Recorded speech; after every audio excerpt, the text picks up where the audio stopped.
Classic Radio Roundup, the warm-up session. Warm them up.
Yeah, the warm-up session of Classic Radio Roundup, 27115 on the AM radio dial.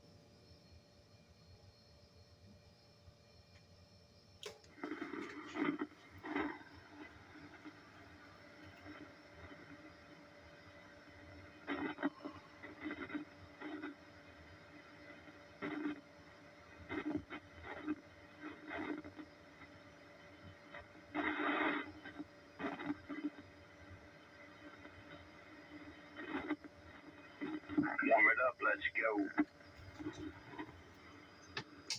Somebody got to be first.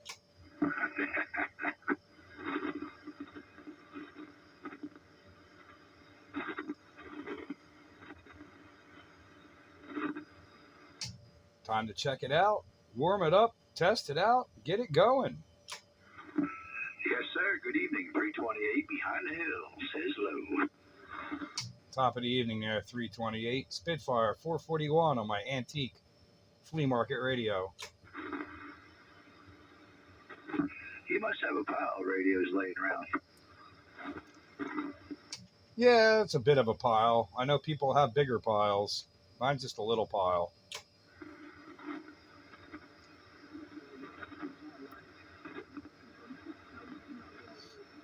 I'm looking for a technician myself. I got a Fat Boy Street 4 pill.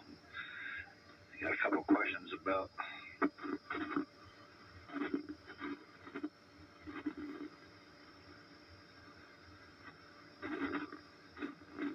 Well, I don't know if I'm a technician or not, but I do a lot of my own work. Don't do so much work on amplifiers, but I know how they work. Yeah, right behind the relay there was a resistor that smoked. I can't figure out why. I wasn't hitting it that hard. I was only hitting it with the striker. And it seemed like the relay was chattering when I was keying up, and then it smoked the resistor.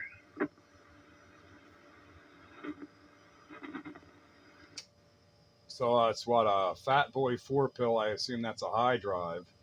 So I don't know what your striker puts out, but probably sounds like it might be the right match. Yeah, I'm not too up on all them new radios. Yeah, striker will do about 75 maxed out. It's a 10-watt carrier. The whack about 75. Supposed to be able to hit the Fat Boy with around 200. And still be safe around 15 and a half volts. Box. Yeah, I don't know. Me personally, 200 watts seems like a little bit too much drive for a 4-pill. In fact, 75 watts is probably pushing it. Yeah, it's got those C's in it though. 2879 C's. As long as you keep the voltage around 15, you're not. Yeah, they whack them with 100. They whack them with 100, and then you'll hit around 900 DEP. But 75 shouldn't hurt at all. So that striker should have. I don't know. It just seemed like the relay was chattering there, and then resistor went up and smoked, let off the key, and it kept smoking. So I think something was stuck in there. Well, anybody who tells you you're getting 900 watts out of a 4-pill is selling you a line. That's for sure, for certain. Now, it might show that on a watt meter, but you haven't looked at it on a spectrum analyzer. You're creating IMDs and splatter watts. Watt meter is cumulative. It doesn't care if the power is on your frequency or all over the band. It's going to add it in and show it. That doesn't mean you're actually doing it. I would a four pill shouldn't 42879s shouldn't realistically do more than 450 500 watts. Yeah, Roger. I hear you. Yep. That's good to know. Still got to figure out why the resistor smoked, though. I don't know. Yeah, I'm not so sure what that resistor would be. The person to ask would be Sandbagger when he gets out here. He knows those things a little bit better than I do. If I was in there looking at it, or you pointed out on schematic, I could figure it out. But talking about it like this, I'm not quite sure. But if I do know that if your radio is putting out harmonics, they can sometimes make the relays chatter. But ask Sandbagger when he gets out here. He'll be able to guide you better than me. Copy. Yeah, the antenna was good. I had a 1.06 to 1, and what was the? Let me see. The reflective was a little tight. It was 20, but that shouldn't affect it. But I don't know.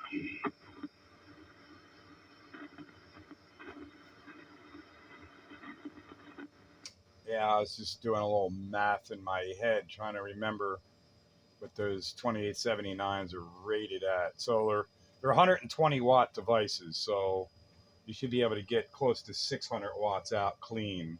Any more than that, you're starting to make IMDs, and you're not really putting out any more. So yeah, it should be 500 to 600 watts is reasonable. I have an AL 600, which is Ameritron solid state amp. It's got 42879s, and I get 600 watts peak out of it. It's in the C models, but it's all new to me. Yeah, Wayne just keyed up and covered you up, so I didn't hear what you said. But yeah, he was agreeing with me. 42879s are good for 600 watts, but any more than that, you're gonna start making intermod. Yeah, intermod. You talk about the HGs or the Cs? A, B, C, D, E, F, G, H, I, it doesn't matter. 2879s are rated to 120 watts. Yeah, those Shabis. And if they're the Chinese ones, they may be rated for 120 watts, but you're going to blow them up there. So yeah, so I'm talking about the Toshiba 2879s, the real deal. Anything else is just a wannabe. Yeah, they're the ones that are $200 a piece. That's why I treat mine with tender loving care. If you want to play, you gotta pay. Anyway, there's Sandbagger. Hello, Sandbagger. Hello, Renegade. It's what is it, 389? It'll take me a couple of times to get your numbers in my head. But he's got a question on his Fat Boy 4-pill. Oh no, it's a Class C amp. 328 behind the hill. Good morning, everybody. Good morning, good afternoon, and good evening. It's 5 o'clock somewhere. Lock her up. Yeah, and welcome to Classic Radio Roundup. I can't hear him. Well, there's a shock. Yeah, it's because he's behind the hill. Yeah, but I have a solution now, Dave. Oh, yeah? I guess you did stop by a piece and get that 10 feet of mast? That's only part of the solution. Wait till he tells you the rest. Yeah. Oh, I got 10 more feet of mast off of Pete, and night train came by us this morning and dropped me off a Miko 5 Ace Wave in the box. Where the heck did you get that? I don't know when or where he got it, but he gave it to me yesterday this morning. Wow. Jeez, we got some charitable people out here on 27.115. I was going to buy one. Now I don't have to. Yeah. Yeah, we got a good group here in the area on 27115, channel 13. On your AM dial. Boy, I'm back swinging terribly. And I don't know why. I'm not. Yeah, some radios just don't get along. This one doesn't seem to get along. I don't know. I may have to switch. And I'm not running any external power. I'm running barefoot. What? I'm running barefoot. My radio is barefoot, no external power. I'm using the modern day definition of barefoot. What radio? Well, how many radios did I got that could put out any kind of power that are barefoot? So are you on the? Well, you're not doing the Browning ping. So what? That's not the multi-LMAC, is it? No, it's not. That's one. So you got the Barker and Williamson one? The Snowman Memorial Transmitter. What receiver? Are you using what the hell? The National. No, I'm not using the National. I can't convince myself to make that up just yet. I may, but I haven't. I'm undecided. See if I can come up with another boat anchor. No, using the Yaesu for receive. Okay. So if you're running the National, at some point I have to put the high fidelity radio on so we can really exercise that receiver's bandwidth. Yeah. I don't know. I may. I like I said, I'm undecided if I want to. I kind of like the way it's set up now. I just wish I had a second National is all, and then it would solve my dilemma. You would solve one dilemma and create another one because you have all these boat anchors and no room. Oh, I could start going vertical. Yeah, but you're limited there too. Yeah, but I got room to put the National on top of the B&W. Yeah, have to build yourself a big rack. Yeah, I've been down that road already. But then I got kicked out of that room and had to downsize. So anyway, what was this question about a Fat Boy 4 pill that I'm supposed to answer? Still in there, 328 behind the hill. Yeah. So I smoked a resistor right behind the relay. The relay started chattering, and then the resistor that's wrapped around the coil there ties them both together. I don't even know what value is. It smokes so bad. And then you get off the key, and it was still smoking. So I don't know if the relay took a shit on me or something. Well, that's usually a 100 ohm resistor, and it's a balanced resistor between two sides of the combiner. And the only thing, I should say the only thing, but the usual thing that makes that smoke is when one of the pills goes bad. Okay. All right. Yeah, that's what you say. What was it, 100 ohm you said? Yeah, it's usually like a 100 ohm 2-watt resistor. And when both sets of pills, you got two pills in parallel basically. And when they're both working, all the currents are in balance, and there's no current flowing through that resistor. But if one side or the other loses its power, then you're going to have a flow through the resistor, and it'll burn it up. Okay. Yeah, that relay started chattering, and then it stuck shut, and it was all kinds of messy. Yeah, something may have taken off into oscillation or something there too. That's ugly. Yeah, I'll check the pills out. They didn't seem too bad. They're all same color still. Well, they usually don't discolor when they go bad. The resistor looks cute. Yeah, the resistor will burn up though. Yeah, it's got a hell of a fan. That's it. Clogged up the whole house there for a while. Yeah, letting out the magic smoke is not a fun experience. Is this something you look at on the side, or you pretty much just do your own stuff? There was a time when I did, but that time is long past. Roger. Although I can't say for sure that I wouldn't be doing it again in the future when retirement rolls around. Yeah, I'll stick it on the shelf till then. Yeah, when Dave stopped being our local technician, we started Classic Radio Roundup, so at least we could pick his brain and learn how to fix our own junk. Yeah, look what it's done for you. Took me a long ways. I just figured out what resistor to get. Yeah, but if it burns up again, you got a bad pill. I'm sure you got a bad pill. It'll probably burn right up again.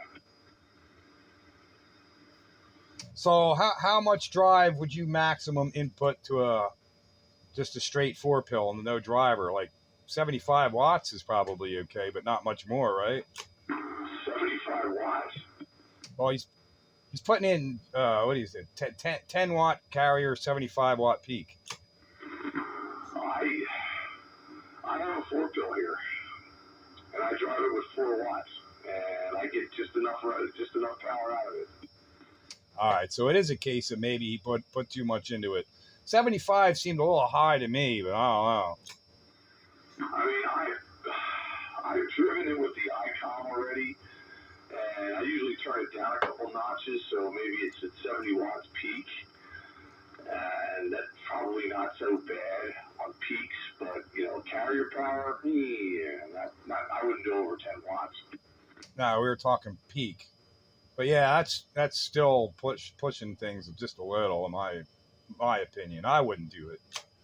And if you're putting out 10 watts carrier, you should have like about 40 watts peak. Well, it's one of them striker swinger radios, Yeah, you got to take all that silliness into account, not what we're used to doing normally. Yeah, you gotta watch that though. You have so much swing going on. Your dynamic range of the amp is threatened there. It may not have enough dynamic range to accomplish both the carrier and the peak without running up against one or the other.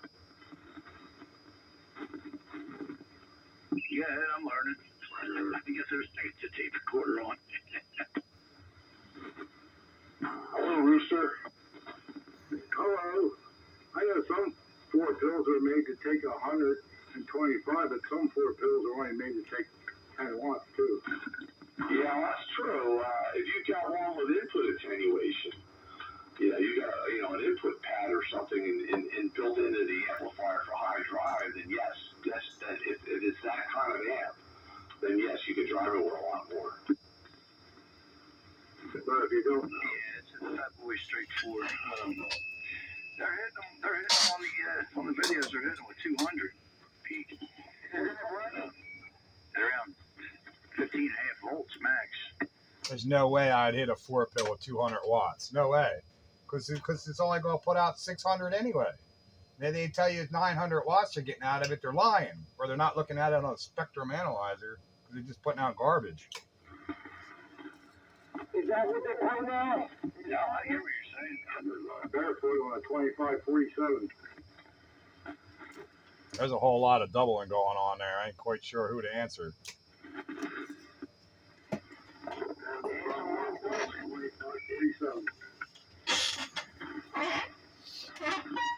Rooster, say your turn, and then we'll get who else was in there. Rooster! Can't he hear me tonight? I want to answer one question. What's that be? Am I getting out? Yeah. Yeah, you're working. Rooster don't seem to hear me. Maybe you're working. Well, you and Wayne are about tied right now, but, that's understandable considering the power level. I'm running what I always run, carrier power. I don't have the same peak power, but I got the same carrier power.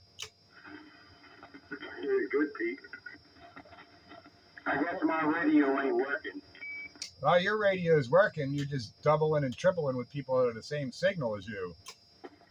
Well, I'm not where you are, so I don't hear the people you're talking to. I'm very sorry. I just wanted to step in there and wave my hand to you and say hello. 0433 in the pickup truck. I'm back right. Yeah, that's no worries there, brother. It's all good. Just explaining what was going on, why I didn't hear you. 433 in a mobile. You must be mobile somewhere in Skipland because your signal's all over the place. Or maybe you are local. I don't know. It's hard to tell. Anyway, we're all around the Pottstown area somewhere. Ain't that local, I can't hear him. Phoenixville looking at the deer running across the field. Well, I'm trying to get up out of these woods. I'm in the woods right now in Phoenixville. In this pickup truck, I'm getting up. All right. Well, I hear you, 433 in the woods in the pickup truck looking at the deer. It ain't quite hunting season, but that's also near. But you're doing your thing all the way up here around Pottstown, 441 to Spitfire.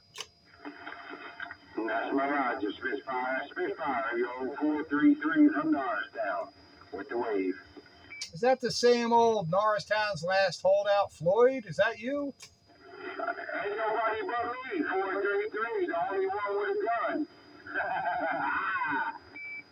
I didn't recognize you. You're that radio you're on. You sound a little bit different. I didn't recognize you. Now, when you said 433, I like the first time, and then the second time, like that kind of does sound like him. So good to hear you on there, 433.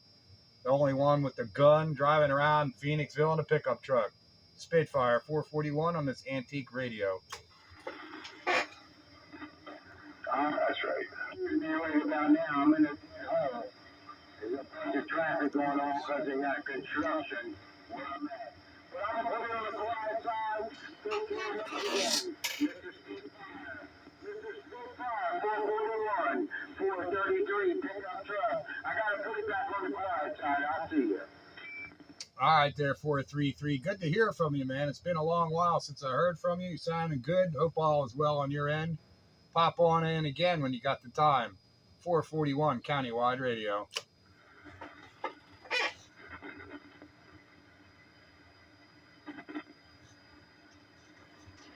Rooster, why's your signal down tonight?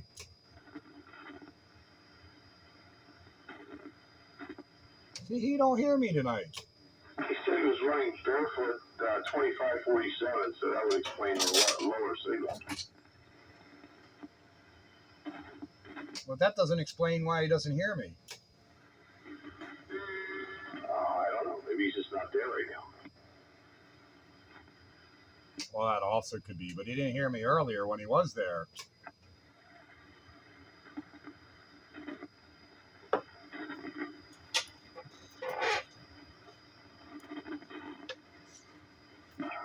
I have no idea. So what radio are you on anyway that's backswinging? I'm on my Midland 13885 with my Turner +3. Well, it's working, driver. Yeah, it's just backswinging terribly. Too much carrier power. Well, I'm not backswinging. I got a pair of 6146s, push-pull, modulating another pair of 6146s, and it's working. Big 10-4. I'm running out of base radios to use, so this one hasn't yet made an appearance, so I thought I'd use it. Yeah, well, that's good. You a new radio every week for the gate.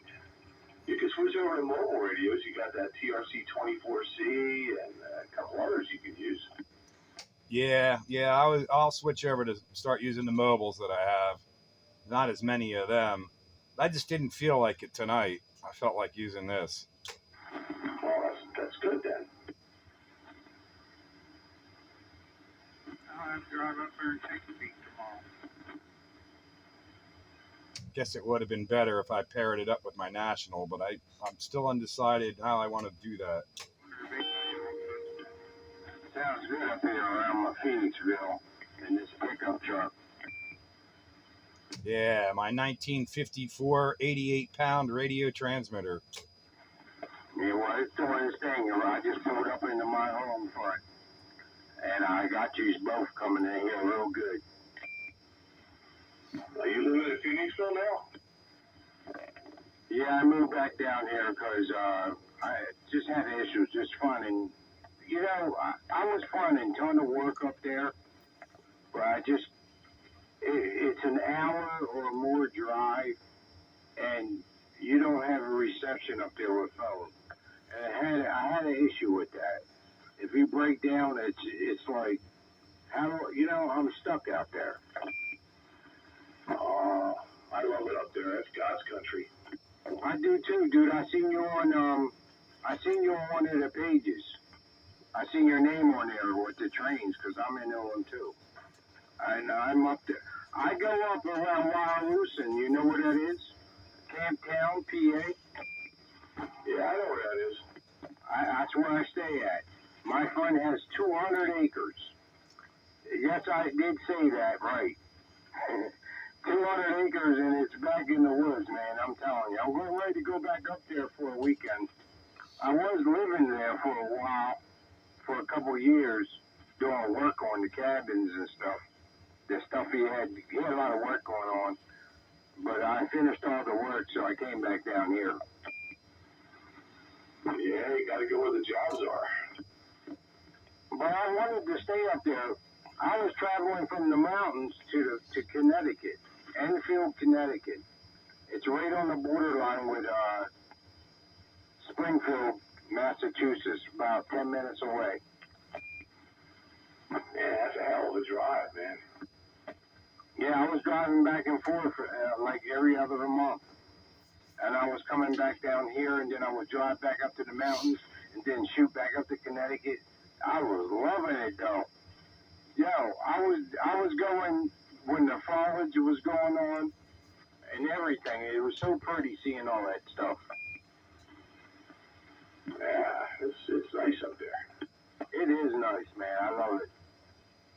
I love the mountains. It's 3 hours from here. I had a couple of antennas hooked up at the cabin, but I hear I heard a few of the guys in the city, but I haven't heard like anybody from here up there. Well, it depends on where you go. I was up on one of the Pocono Mountains anyway. It was 2,142 feet high, and I was talking to Skeeter down here, and I could hear him and Pete pretty well actually.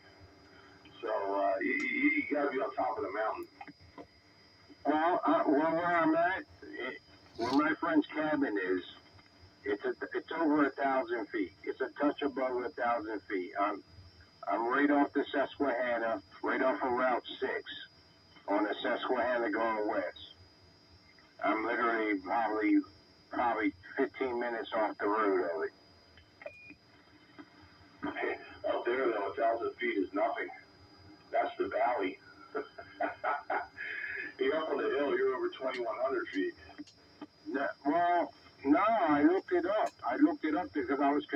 It's funny you said that because I looked it up. The elevation is from that mountaintop is 1,000 feet. I don't know about everything else, but that's what it was telling me. Yeah, it all depends on the surrounding area too. You know, where I was talking to everybody at the top of the mountain, I kept on driving and it starts going downhill. By the time I got to where I was going to be, it was about 1,500 feet and I couldn't hear anybody. Yeah, Roger on that. I love it up there. I'm getting ready to go back up though. I got access to the cabin when I want to go up there, and I got work up there. I still got some work up there. So the neighbor next door has a big farm. He has 4 horses. His horses do that shit that Christopher Reeve used to do. Superman. Remember the things he jumped? He has those type of horses. He has 4 big ones, man. They're pretty. Yeah, you don't want to. That's what put Christopher Reeve in a wheelchair. Horse accident. Yeah, well, it's not him that rides them. It's a chick that rides them, a little young girl. She's pretty, but she loves it. I like it up there, though, dude. You're right. They're getting ready to go. If you can still hear me, but they're getting ready to have it. If you can look it up, I said Wyalusing. Wyalusing. WYALUS with a sing, like you're saying. If you look that up, look up that with the ending of Fireman's Carnival. They have dude, I went to their carnival last year. I haven't seen a carnival like this one in years. They have it every year. It's coming up soon. They have a really nice carnival. It's 3 times Eagleville. Yeah, I usually try to make the Wayne County Fair. That's usually like in August, and it's a pretty big one too. Have you ever been to Wyoming Fairgrounds? Yeah, up there, down towards Reading, yeah. No, go more. No, dude. I'm talking, because that's 45 minutes from the cabin. And I drive 3 hours. It's called Wyoming Fairgrounds. Because Wyoming's right up the road here. The one I'm thinking of. There must be another one. It's way up where I am. Wyoming goes up pretty far. Never knew that until I went up that way. 309's up there, and Route 29 goes up where I am. Well, then you're not far from Harvey's Lake. Yeah, I've heard of Harvey's Lake. I'm not far from that, but I'm more. All right, this is I'll give you an example. You know what is that? Williamsport, where they have the baseball stuff. I'm 45 minutes before that. So you're more west then. You're off of I-80. Yes, sir. More or less 81. Off of 81. You can take the turnpike and get off in. There's a couple exits. You can get off in Wilkes-Barre, or you can get off in Scranton, and you can take Scranton up to 6, all the way up west about a good 2 hours, and you'll find the cabins. Okay, well then you're still going north then if you're on Route 6. Yes. Have you ever been up that way? Tunkhannock? You ever heard of Tunkhannock? Oh yeah, I've been to Tunkhannock. All right, when you get to Tunkhannock and you cross the bridge, when you get across that bridge where the Susquehanna is, you make a left and you keep going up about an hour, and that's where my cabin's at. Yeah, you're up there in God's country. Fucking right. Yo, excuse my language, so I didn't mean that, but he's right.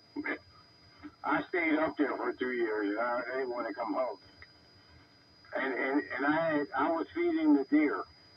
And that was a good thing to see. I got a bunch of pictures of that. They were right at my window every night. Yeah, there's deer all over where I am up there. they go in my yard all the time. They jump right over the fence like it's not there. Yeah, they look like horses up there though, compared to here. I seen some big bucks up here, but I seen some really big deer up there, and I couldn't tell if they were bucks because last year I went hunting with the guy that owns the cabin. He hunts every year right on the property. He has 200 acres. They're running a lot crazy off there, and we sat up there for a whole week. And we see some deer, but he missed them, and he was pissed. But yeah, that's the second time I ever went hunting. There's lots of deer up there. Most of them are does, though. Yeah, well, I didn't get mad at him because I tried to convince him that he was doing good still, because he has Parkinson's disease, and for a guy to get out there and still try to shoot at something, that's pretty damn good with Parkinson's. Yeah, it's kind of hard to shoot steady when your hands are shaking. Yeah, but that wasn't even the problem. The bullet was bad. Oh, that ain't no good. I don't know. Yeah, just because that night, we were in the tent that night. I mean, that day, and the next day, that day, at the end of the day when we left, he left the gun sitting there. I asked him why he didn't bring it with him. And we're up there in the mountains. It gets cold at night, you know? Yeah, that it does. I think he might have had a bad bullet from it sitting, maybe. I don't know. Who knows? I don't know. I'm going to sit on the side here and let somebody else take it up for a while. I don't want to hog the channel here, but it is classic radio roundup. Yeah, well, it's good to hear you guys. I was running out to get some dinner. I've actually got my dinner sitting here. And I just said, let me cut the radio on. And I spin there around. I heard somebody's voice. I said, oh, shit. I'm actually hearing some radio. but happy to you, though. It's been a long time since I heard from you. I know that. And I ran the radio up there a little. I mean, that's still around, of course.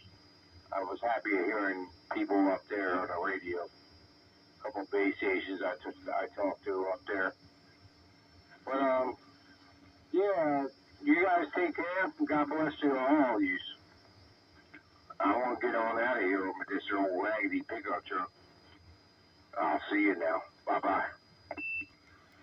Catch you later, 433. Have a good one. Yeah, good to hear you on there, 433. Stop back on Wednesday nights and check it out. We're here every Wednesday.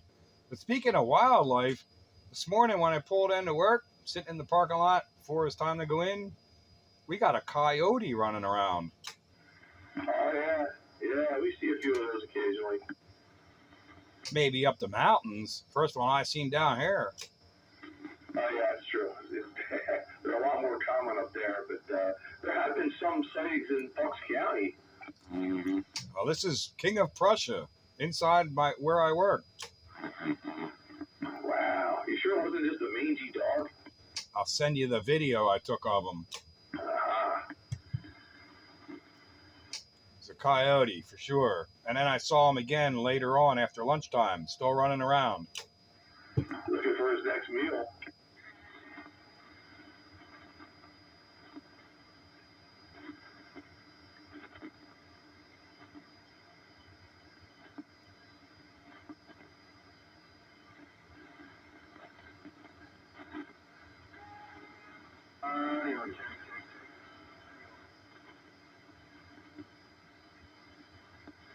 I can't wait to see what happens when Wayne puts together that 5/8 wave and sticks it up on 20 feet of mast. I can't wait. Well, either. Yeah, you might be actually able to hear people. I can hear 433. He was pretty strong. Yeah, well, he's coming from Wayne's good side over there towards Phoenixville. Got nothing in his way.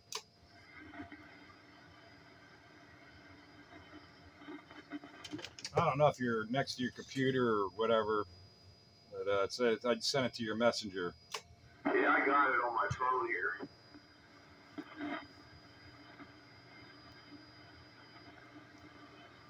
Yeah, that looks like oh yeah, that's Wile E. Coyote, man. He's looking for the roadrunner. Yeah, well, he's going to have to look hard for a while to find a roadrunner around there. Beep, beep. On another note, Piero and I gave up on 160 tonight. That's right when all them thunderstorms were rolling through just north of here. And the static crashes were 20 over 9. I was like, forget it. He's like, yeah, that's okay. I lost my power. So, yeah, like it would have been a terrible, terrible time anyhow. So you didn't make contact at all. This was just through texting. Yeah, that's right. You have to do it another night, I guess. Try again on Sunday night. Wednesdays and Sundays after dinner, the wife knows it's radio night. That's right. So that's when I got to make my schedules for other stuff on the radio. Yeah, it goes the same for me.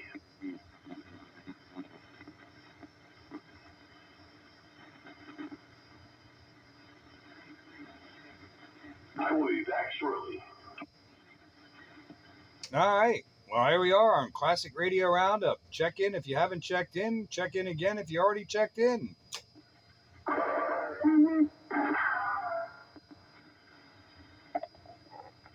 Hey, Dave.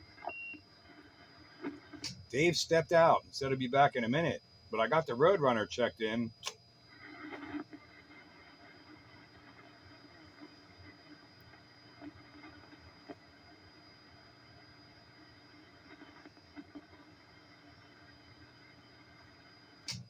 Oh, man.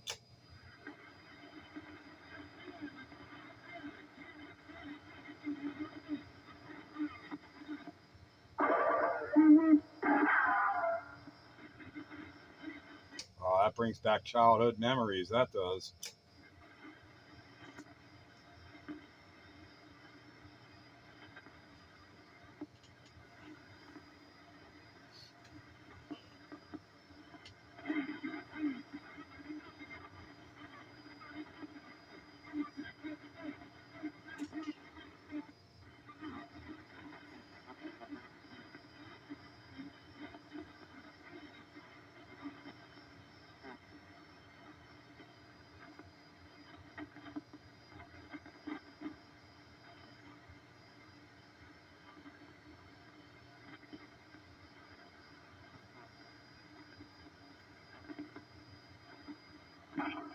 Let's see how close I am to frequency here. Oh, not too bad.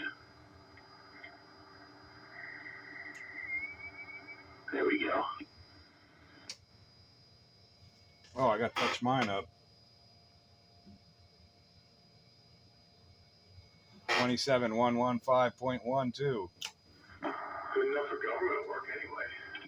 Yeah, it's as long as I'm within a little bit, it doesn't matter.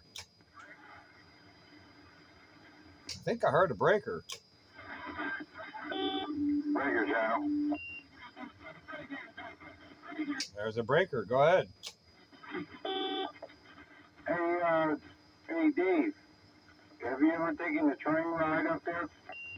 An airplane ride? No. I think he said the train ride up there. Oh, what, the Stellar Bridge? No, I never did that. I want to do that too at some point. Yeah, well, you know that bridge I was just talking about that you gotta cross when you cross over to Susquehanna, right before when you get to the light there, you gotta cross over some railroad tracks. If you look to the left, that's where you can catch the train at. No, that's a different line. Okay, yeah. Well, there's a bunch of them around.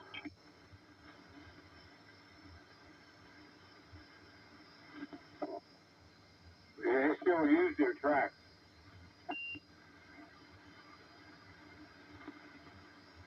Actually, when you ride Route 6, excuse me, I was trying to eat. When you ride Route 6, there's a set of rail along the left side of you, all the way up to the cabin past there. I don't know where exactly it goes, though. Are they still active or are they abandoned? Nah, it's not abandoned. They use it. Oh, that's cool.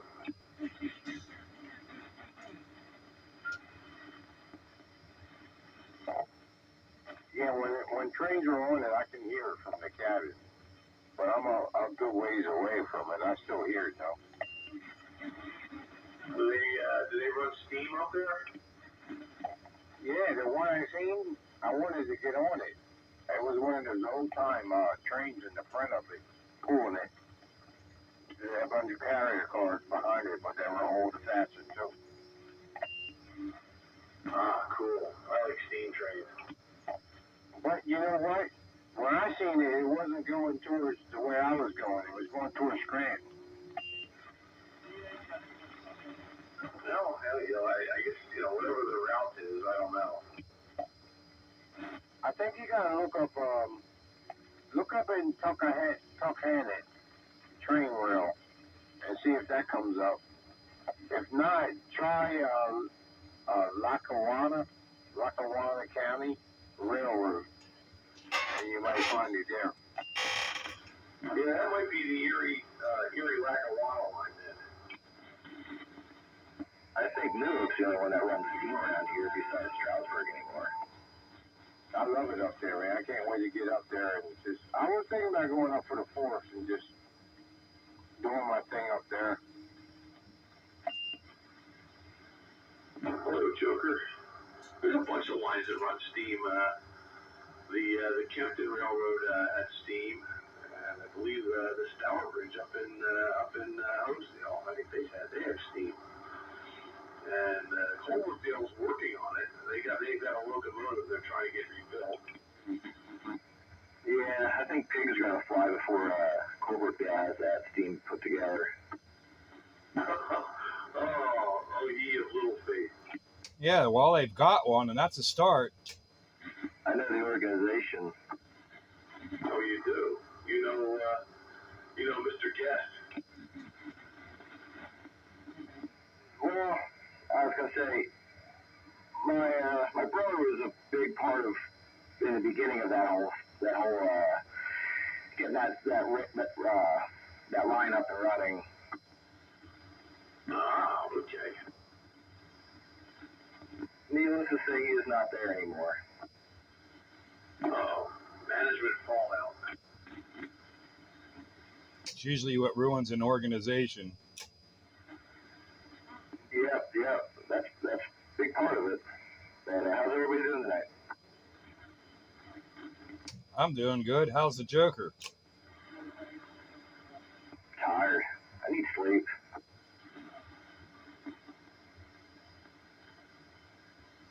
Yeah, you can sleep when you're dead.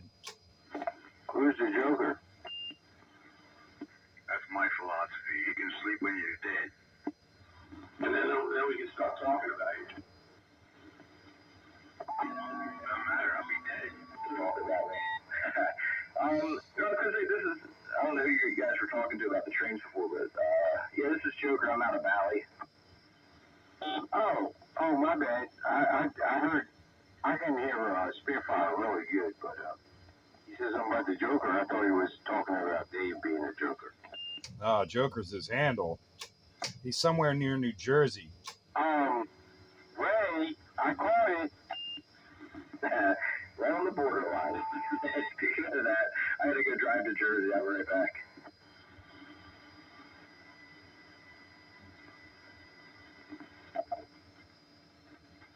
I got this. You know what? I wasn't sure if that damn fan was working, but that damn fan is working, but it's quiet in my radio. I got this fan inside the radio. And I wasn't sure because of the noise level, it was blocking it out. But when I key up, I finally hear it. The quiet fan is a good fan. It's so quiet. That's how quiet it is. When you guys are talking and the noise level's going, I can't hear that thing. I was like, I wonder if the fan works. And I've been putting my head down there, but I didn't put it down there when I was keyed up. I waited till you guys got done talking so I could do it.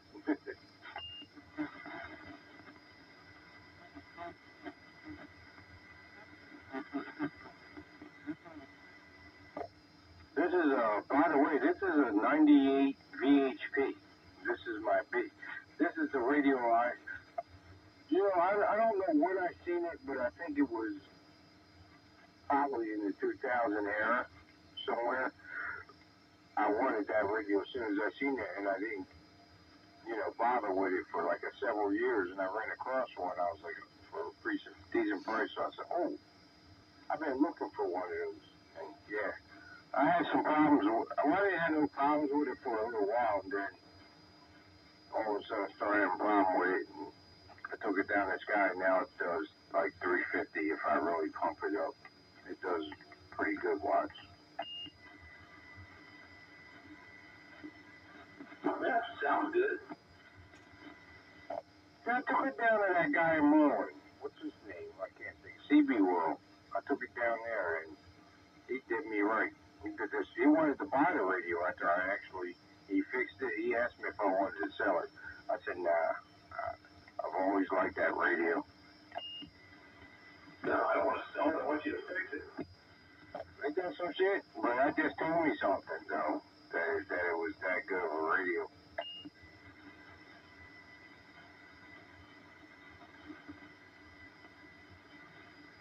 I got some stuff I'm trying to get rid of, though. I got Jerry's, what is that radio? It's an RCI 29. It's 29 something. It's a big base station. I gotta remember. I can't remember what the numbers are. And that's something I've been wanting to get rid of. And I got a Mako 4-element flat side vertical that I'm trying to get rid of. You still got the Astro Beam? I just scrapped the Astro Beam about probably a week or two ago because I had no room and I had to start getting rid of stuff. And I had to rebuild that thing. It wasn't even those gray things that hold the radials up and straighten down. All that shit cracked from this bad windstorm that we had. It really messed that antenna up bad. So I tried to rebuild it and I ended up, scrapping it.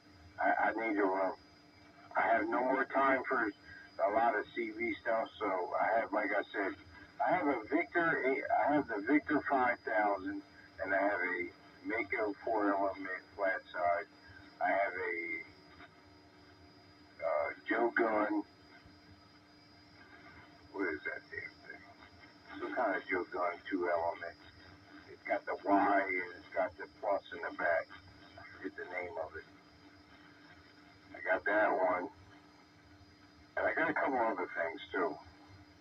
I had to get rid of stuff, dude. I have to start getting rid of shit. I got too much. No, I hear you. I'm not lying. It's not funny.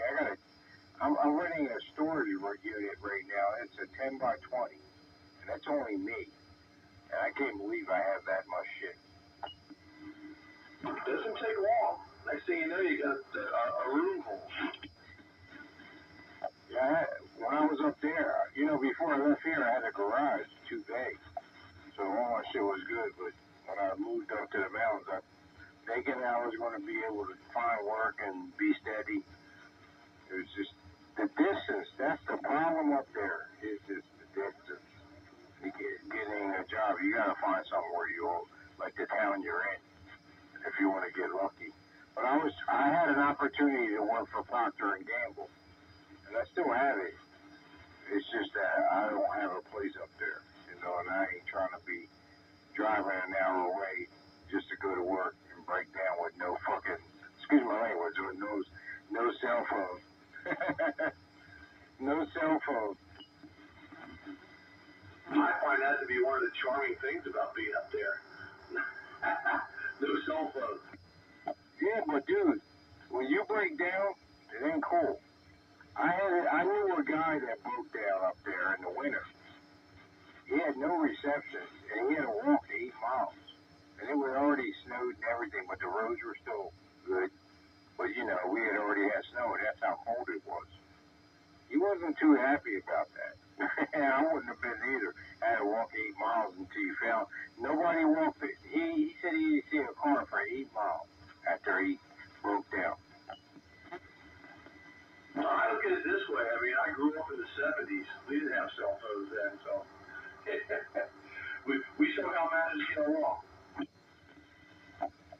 That part of it doesn't have a problem with me too, in the areas. But my concern is when you start seeing bears and wild animals, because I've seen them at the cabin. I had them up on my car. You should see I have a Honda Civic besides a truck here, and it's got bear claws on the back of it. You can see where he dug in. What happened was I left my car up here, and it got all this bird shit on it. So when I drove it back, the next day when I got up, I came out, and the car is all kind of cleaned off. The fuck? I ain't paying no mind. But for like later in that day, I think I went to the trunk to get something, and all these bear claws were on the back of my car where that bird shit was. It was weird. No, I never knew bears like to eat bird crap. I never heard that before neither, and I said that to the guy. I said my whole car was cleaned off. All the bird shit it was gone. Something ate it, and it left marks on my paint. Yeah, that sucks.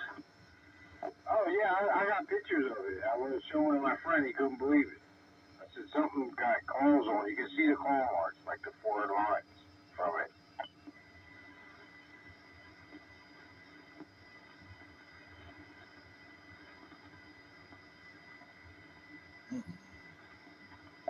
It's getting hot in here.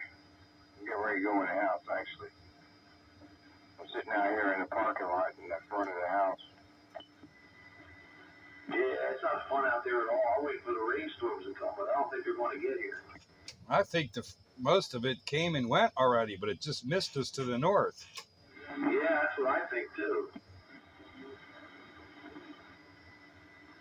Yeah, I'm sort of planning out my trip for next month. It seems like to me that I'm going to be staying somewhere for probably a couple of days because it's only 400 miles from end to end. I told him no because it's going to rain. They're calling for his hail and winds and storms. I didn't want to, not give it a chance to cure. Those 400 miles from end to end there, Pete, that's something you can do very quickly, I guess. So you're going to drag it out a little bit?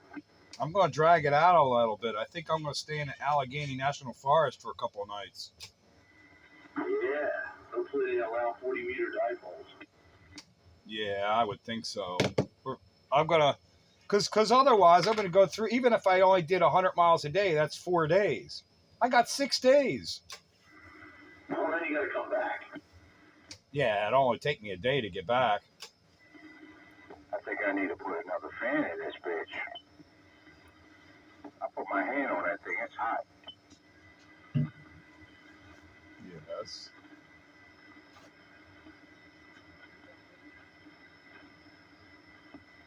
If you hang around a little bit longer, 3-3, you might run into your old buddy Goose. Who's that, the toothless bastard? Yeah, that guy. I'm kidding. I seen him at the Eves. You remember Eves? Who? Alright, you probably don't know. It's like a luncheon place where you go and get Zeps. Called the Eves. Oh, that's what the I seen him stone there with sticks his mom were. and his brothers, his daughter. Not long ago, like last year sometime. It wasn't too long back. I seen him there.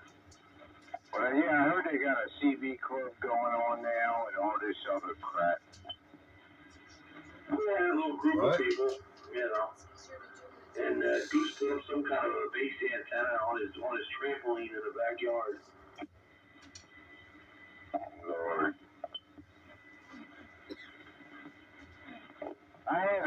I had my Victor 5000 hooked up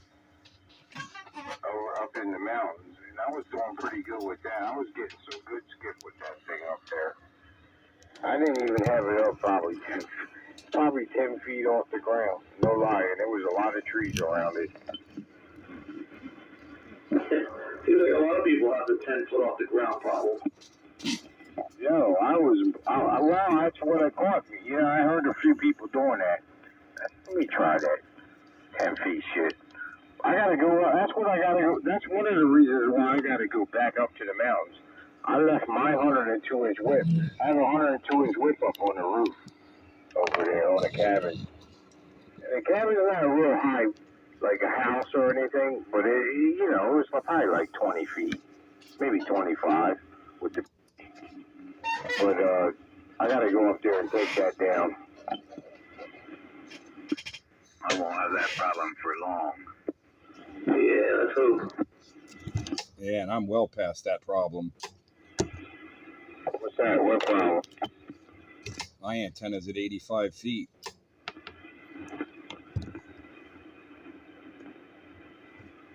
What are you talking on, though? My antenna, it's up at 85 feet. Or do you mean my radio? No, what are you talking on? What kind of antenna? Oh, it's an IMAX 2000 at 85 feet. Oh, really? IMAX? You're just waiting for it. I know what you're waiting for. You're waiting for a thunderstorm. Well, it's been up there a year now, so far so good. I'm just joking.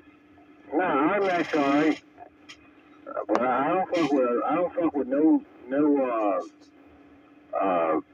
fiberglass crap. I want aluminum. If it ain't gonna be aluminum, I don't want it. Well, obviously you don't know where it is I live, but first of all, could you please ease up on the bombs? Because I am recording this and I upload it to the internet for others to watch, and we do our best to try and keep it clean so I can have a general audience. So watch the bombs, please. But I live in the woods with 125-foot tall trees. I can't put up a tower, so any antenna that I have is going to be below the tops of the trees. And I had a 5/8 aluminum ground plane here, and branches fall out of those trees and destroy ground plane antennas. They don't survive here for any length of time. I actually went through 2 of them. I said, forget that. I'm putting up a fiberglass stick, and they survive back here in the woods with no damage. So if it's a matter of every 6 months putting up a aluminum ground plane and having it destroyed by the trees, or putting up a fiberglass stick at 85 feet hanging from the tree, guess what I'm going to do? No, I'm not down in it. I used to have an IMAX one, man. When they first came out, I had one. I've had all them big sticks, super big sticks. I've had them all. Yeah, and they'll survive in the woods where the aluminum ones get destroyed. What I'm saying, since you said it, you got a lot of trees protecting it, so it's going to cut the wind back from it. Definitely. Anything you put there, actually, you don't have to be even that. Even if you put up aluminum, I bet you that would last because you say you're in the woods. Apparently, you didn't listen to what I said.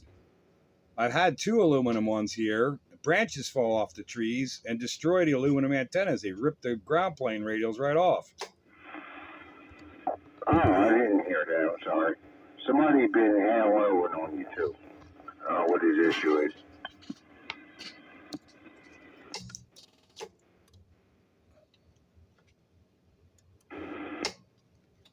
All right. Hang on a minute. There we are. Yeah, well, they can try and step all over this. Good luck from the countywide radio. Yeah, aluminum antennas don't survive deep in the woods. The branches fall down and bust them all up. But there's nothing to bust up on the fiberglass stick. They just survive.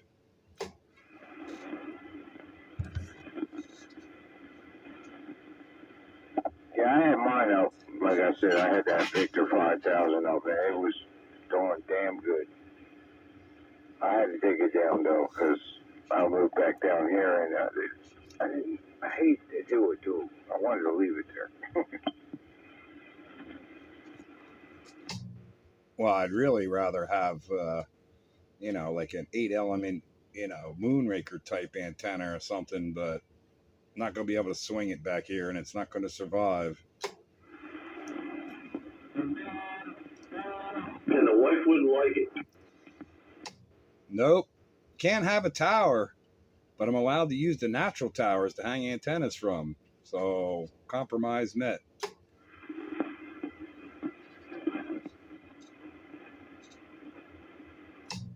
Happy wife, happy life. There, did that help out my signal there, Bagger? Oh, yeah. He got louder, too, for some reason. Oh, man. That's a good thing. You are. What's that, 3-3? What radio are you on? A Barker and Williamson 5100B. Oh, shit. Wow. Damn, you getting old. Made right here in Pennsylvania in 1954. 70 years old. Will probably be around in 70 years. Sounds good. It sounds like tubes. It is tubes. It's all tubes. Sounds good.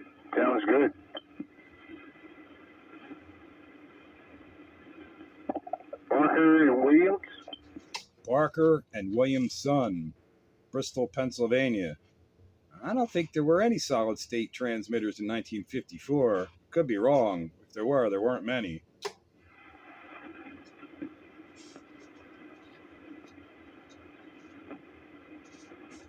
Transistors were just coming out then. Yeah, the first transistor was what, 1947? So I don't think they were putting together transmitters at that time with them. Maybe the military or somebody, probably not even them. They was like, yeah, we'll wait till you guys R&D that junk.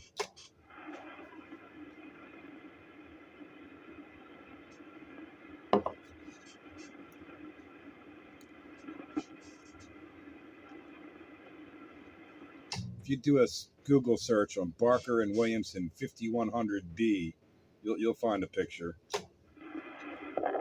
I'm going to try to remember that when I go in the house and get on the laptop. I'm not doing it on the phone. Yeah, the picture will be bigger than your phone can handle. Yo, let me tell you something. I need that laptop because, and instead of glasses, you know, I'm 55. Come on. Oh, I fully get it, brother. I got 4 years on you. I get it.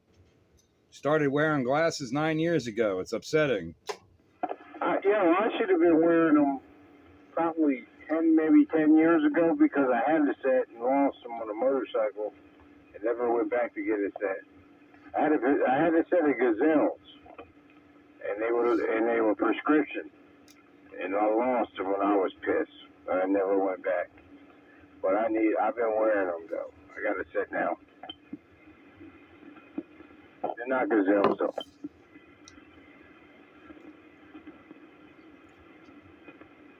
I just got my new glasses last week.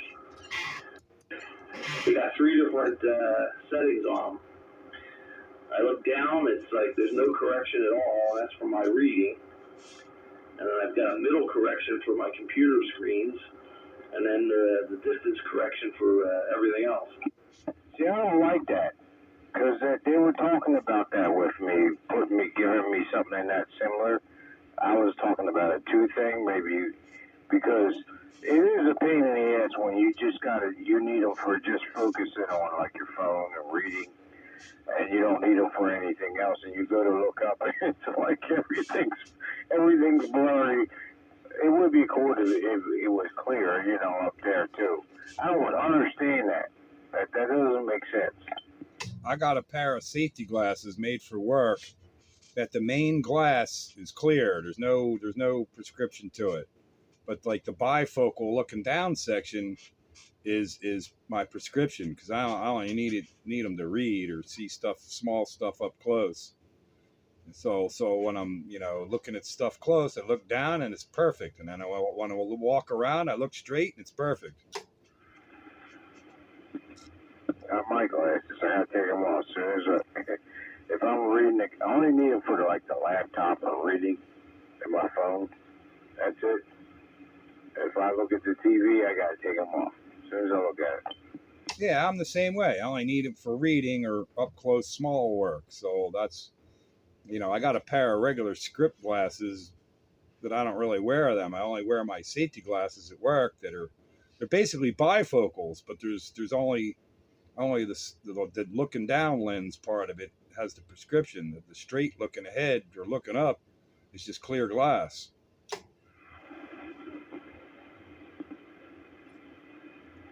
Yeah, I hate that. Yeah, well, I was kind of upset when I had to start wearing glasses. Like, I can't see this small stuff anymore. I need glasses. This sucks. That don't bother me. It was just that that they didn't make it to where, you know, you can look at it in two different ways. Like he was just saying with the 3.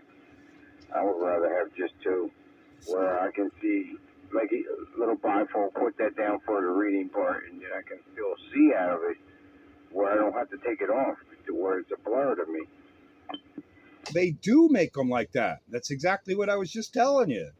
There's clear glass looking up and straight ahead. It's clear glass. The prescription is the smaller lens at the bottom when you're looking down, when you got to read, or you're looking at a computer screen or something. They use the bifocal. Well, they call them bifocals, but they're not really, because there's no prescription in the main glass. You can get glasses like that. I got a pair. I bet you do. But the bitch was expensive too, because I just went to the eye doctor a month and a half ago. And then the lady was all nice to me. Yeah. I get down to what I want with the lens, and them there telling me $300. I was like, what the? And that's with my insurance. And I'm like, geez, that's what I got to pay. Didn't cost me a plum nickel. Work buys your prescription safety glasses. Yeah, what do you work at? What are you doing, warehouse work? No, boiler operator, chiller plant. You've been at the same place since I left you. No, different place, but doing the same work. It sounds it, because I think I remember you doing boilers back in the day. Been working on boilers for over 40 years now.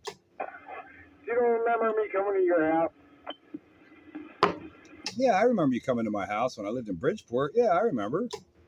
Yeah, you had that freaking dipole. Like, I don't even know how you got it up there. I was still trying to figure that shit out. And you were one of the first buyers of the Spitfire-made dipoles. I still have it. I still got it. I got 2 of them. But not yours, but I have yours, and I have another one from someone else. Wow, that's a classic. I think that's probably the last surviving Spitfire-made dipole. I don't even have one. You're serious? I got one. Because I wrapped it up and put it in something. I got so much CB shit, man. I got it. I don't even want to do that area. I really don't. I need to start getting rid of shit. And I know it's going to be a joke to do that. Wayne, you still have one? It's the one that you brought over. Oh, I was talking one of the original 1990s Spitfire-made dipoles. No, unfortunately, I gave them away when I left Norristown. You know, 3.3, that's pretty incredible, man. That thing's a classic. That's a collector's item now. And wow, I made quality equipment. You still got that thing 30 years later. I still got it. It ain't bad. It's still workable. I can tell you that much. But I'd be like checking on it because it's been sitting, and then to stick it back out in the air. I'll be checking on it a lot. That's pretty cool. You just made my night. That's pretty cool. You still got one. Yeah, I don't get rid of shit. I don't order. I'm over here complaining about it now. I just was in my storage unit, and it's just... No, you know what it is when you move. That's when you find out how much shit you have. And I've been getting rid of stuff like crazy, and I'm trying to get rid of more. As I told you, I got a bean for sale. I got a 4-element makeup. I even got the manual to it somewhere. I got it off of Skeeter back in the day. I only won $150 for it. And I'll be happy to get rid of it. It's assembled already. All you gotta do is stick it up and put it together, and his radials are already set. Everything's set. Just gotta get it back to where it was. Yeah, I don't have the room to be swinging a 4-element beam here. It's just not gonna work out. Yo, how do you think I feel? I had to get a bigger truck because of that damn thing. Because there was nothing that it would fit in. It had to be more than 20 feet. And so that's what I got. A 20-foot truck. Just because of that antenna. Everything else of mine would have fit in there. I wanted to stick it up. I wanted to stick it up there, and my boss was going to let me, but his brother owns the land, so he wasn't going to let me do it. I need to get a tree man, climb 90 feet up one of these trees of mine, cut the top off, put a mast there, and put a 4-element Mako up top at damn near 100 feet. Man, I'd be king of the area. What area are you in? I don't mind if you don't mind telling me. I'm around Limerick, between Limerick and Saratoga. Oh, okay. You ain't far. Okay, well, come up. I'm up in that area all the time. Me too. I even go to Rick's house a lot. Matter of fact, we had breakfast on Father's Day last week. Oh, I'm not that far from Ranger Rick. About maybe a mile, maybe 2. No more than 2 miles away from Ranger Rick. And about 2 miles from me. I still hang out with him. I go over to nag the hell out of him. Yeah, I was over there maybe a month ago. Picked up a radio from him.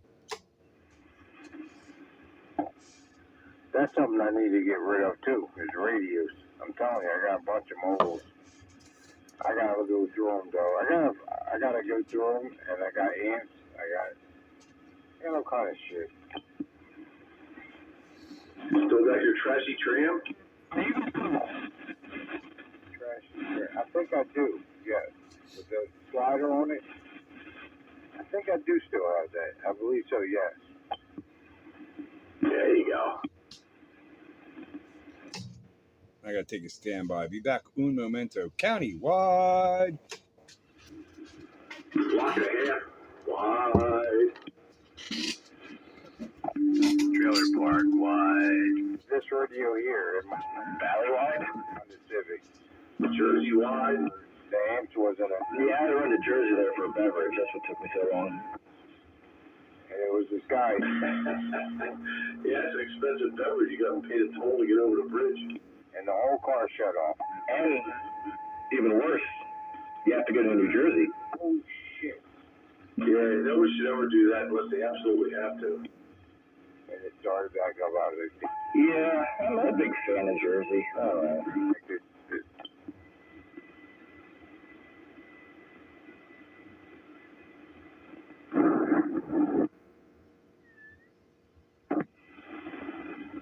So hopefully the stream's working now. Apparently I lost audio on the last one. So I switched Wi-Fi connection, so hopefully this works. You're doing a video gate as well? Yeah, I've been doing a lot of them. I have to upload them. I just been doing other stuff lately. So I have a bunch to upload yet. Yeah, because I check by periodically, and I haven't seen anything since April. My OCD is not allowing me just to upload ones, like the newest ones, because I want to upload them chronologically.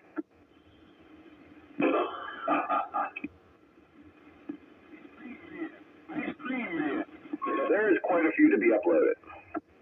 Yeah, but the problem there is the longer you wait, the more there's going to be to upload.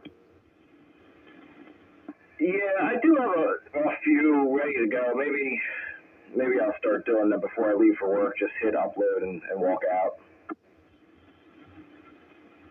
Yeah, there you go. That's one way to make sure it's. And then you walk out, then knowing your luck, then it'll fail halfway through or something, and then you won't be there to fix it. Well, that's been happening when I go to bed at night. Like I'll be like, all right, I'll hit the upload. I'll walk in the morning and I look and it's like still sitting on 88%, and it's just sitting there. I'm like, all right, what happened? And then I have to stop it and start it all over again. Yeah, I find that a lot when you're uploading large files. You always find some way to fail. Yeah, I'm doing backups right now at work for the recording computer. I think our one backup drive is failing. Because I set one of the folders to back up when I left last night, And I came in this morning and it still said 17 hours to upload or to transfer. I'm like, yeah, there's something wrong. So I stopped that transfer, ejected it, cleaned it up, threw out the garbage files, started it up again, and I heard the hard drive making, it's not a solid state. I heard it making some noises, and I'm like, yeah, I think this guy's on his way out. Oh. Yeah, when they start making weird noises, that's not a good sign. No, but luckily we have a redundancy system, so the recording computer is in 3 different locations, so, and they're all usually backed up within, pretty close to each other. Yeah, that's what you need, redundancy.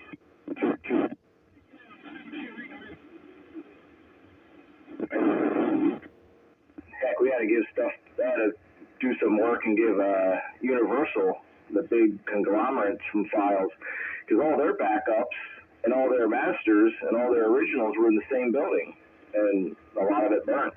Like 4 years ago, I think it was, 3 years ago. Yeah, that's the dumbest thing you could ever do if you're a large corporation. You should always have an alternate facility to do your backup. So if anything goes, the building gets bombed or gets catch on fire or hit by an earthquake or whatever, you're stuck somewhere else. Yeah, there's no. I still don't think they know the extent of what got lost. But you're talking like probably even the original let's say, Hank Williams on back, originals and masters. We had it both in the same building, and the building did not have fire suppression.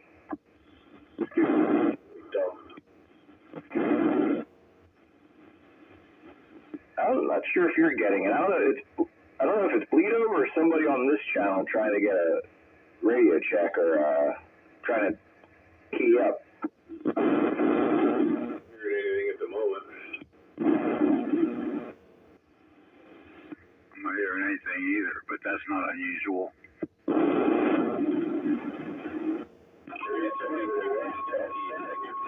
See somebody on a different channel right near me. This is a little walkie-talkie.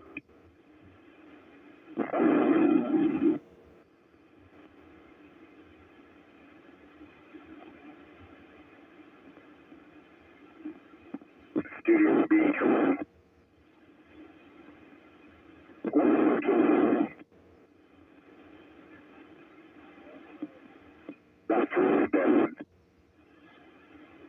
I think it's channel 11 killing me. No, it's right here. 27 and Studio B. Yeah, I don't get it. I don't understand. I don't know. Maybe I just don't understand a lot of things anymore. I can't suppose Wayne doesn't hear me. That's like the opposite of what should be happening when you get old. Studio B.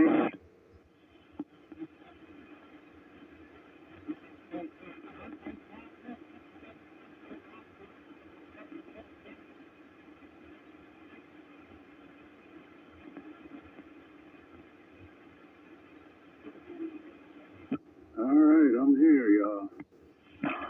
There's Mr. Train. Night, Train. Good evening, gentlemen. Yeah, I was in the yard working hard. Yeah, and you found an antenna and you gave it to Wayne? Wow. Dude, what? Wayne said you gave him a brand new antenna. Oh, yeah? Yeah.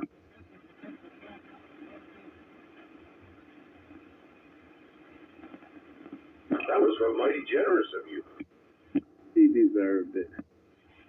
I didn't know you had one of those. I did. Wow. So how's everybody tonight? This modulation, man, this thing's going crazy. Let me see here. Let's see. I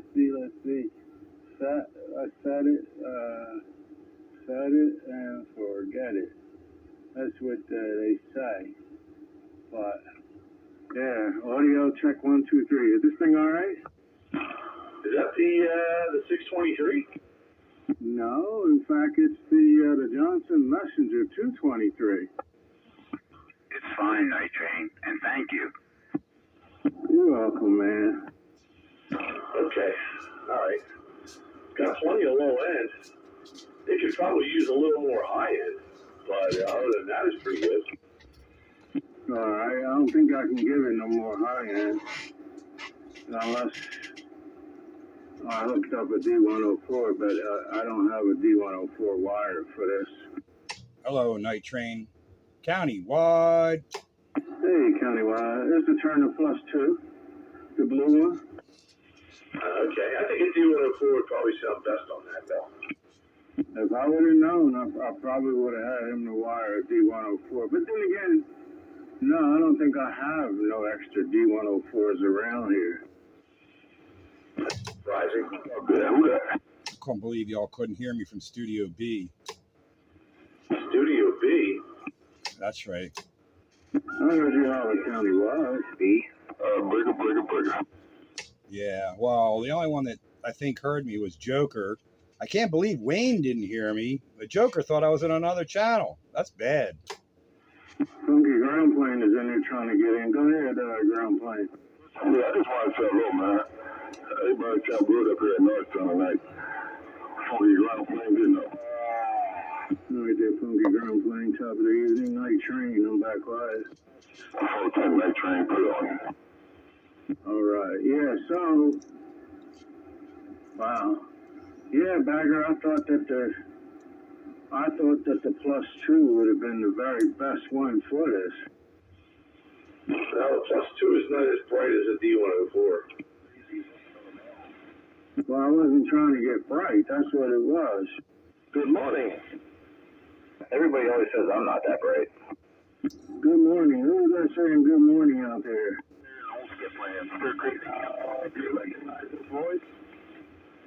No, because it's way, way down in the grass. Well, swing your beam around this way. Oh, it's Bite Buster. Hello, Bite Buster. Yeah, I ain't on no beam, Bite Buster. I am not on no beam, Tungo. Yeah, it's a little noisy. I got some bleed over going on here. I don't know why. Am I making it over the bleed over, Bite Buster? Oh, yeah. Bite Buster, you hear me? Spitfire? Yeah, you sound good tonight. Me and my antique flea market radio. I hear him pretty good tonight, too, and I'm not even pointed that way. How about it, Bite Buster? You got a copy? Oh, yeah.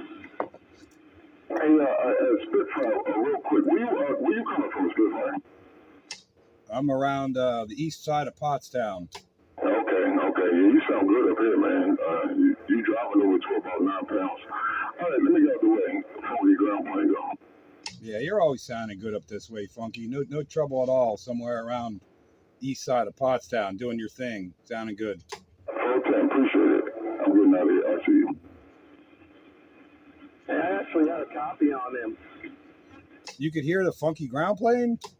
Yeah, I don't know if I can make out what he's saying, but he moved the needle and I heard some talking. You're not moving my needle at all, but I hear you 100%. But that's life in the volcano crater. Ain't no noise. I don't have no meter reading on him either, but I got modulation. That's all that matters. 6. But my noise level's at a 5. Yeah, I can't hear him at all. I got like 3 pounds of noise. I'm hearing everybody pretty decent. Funky was a little hard for me to get, but I keep having some pretty bad lead over, like Bite Buster was saying. He's getting too. Funky, there's a guy up around Emmaus. He's not getting everything you say, but he can tell you're there, and he's up in Emmaus. Full time. Yeah, I got about 3 pounds of noise. There you go. Yeah, I got 0 noise level here. Wait till you check out the video gate. No noise level. Needles resting on the bottom. And I'm hearing everything. Are you running a gate right now? You running a video gate now? Yeah, I run a video gate every Wednesday night, 8 to 10. Oh, yeah, full time. Because I usually have trouble hearing up on this channel, but it seems pretty clear tonight. Where can I find a video gate? Well, there's two ways. You can search Classic Radio Roundup on YouTube.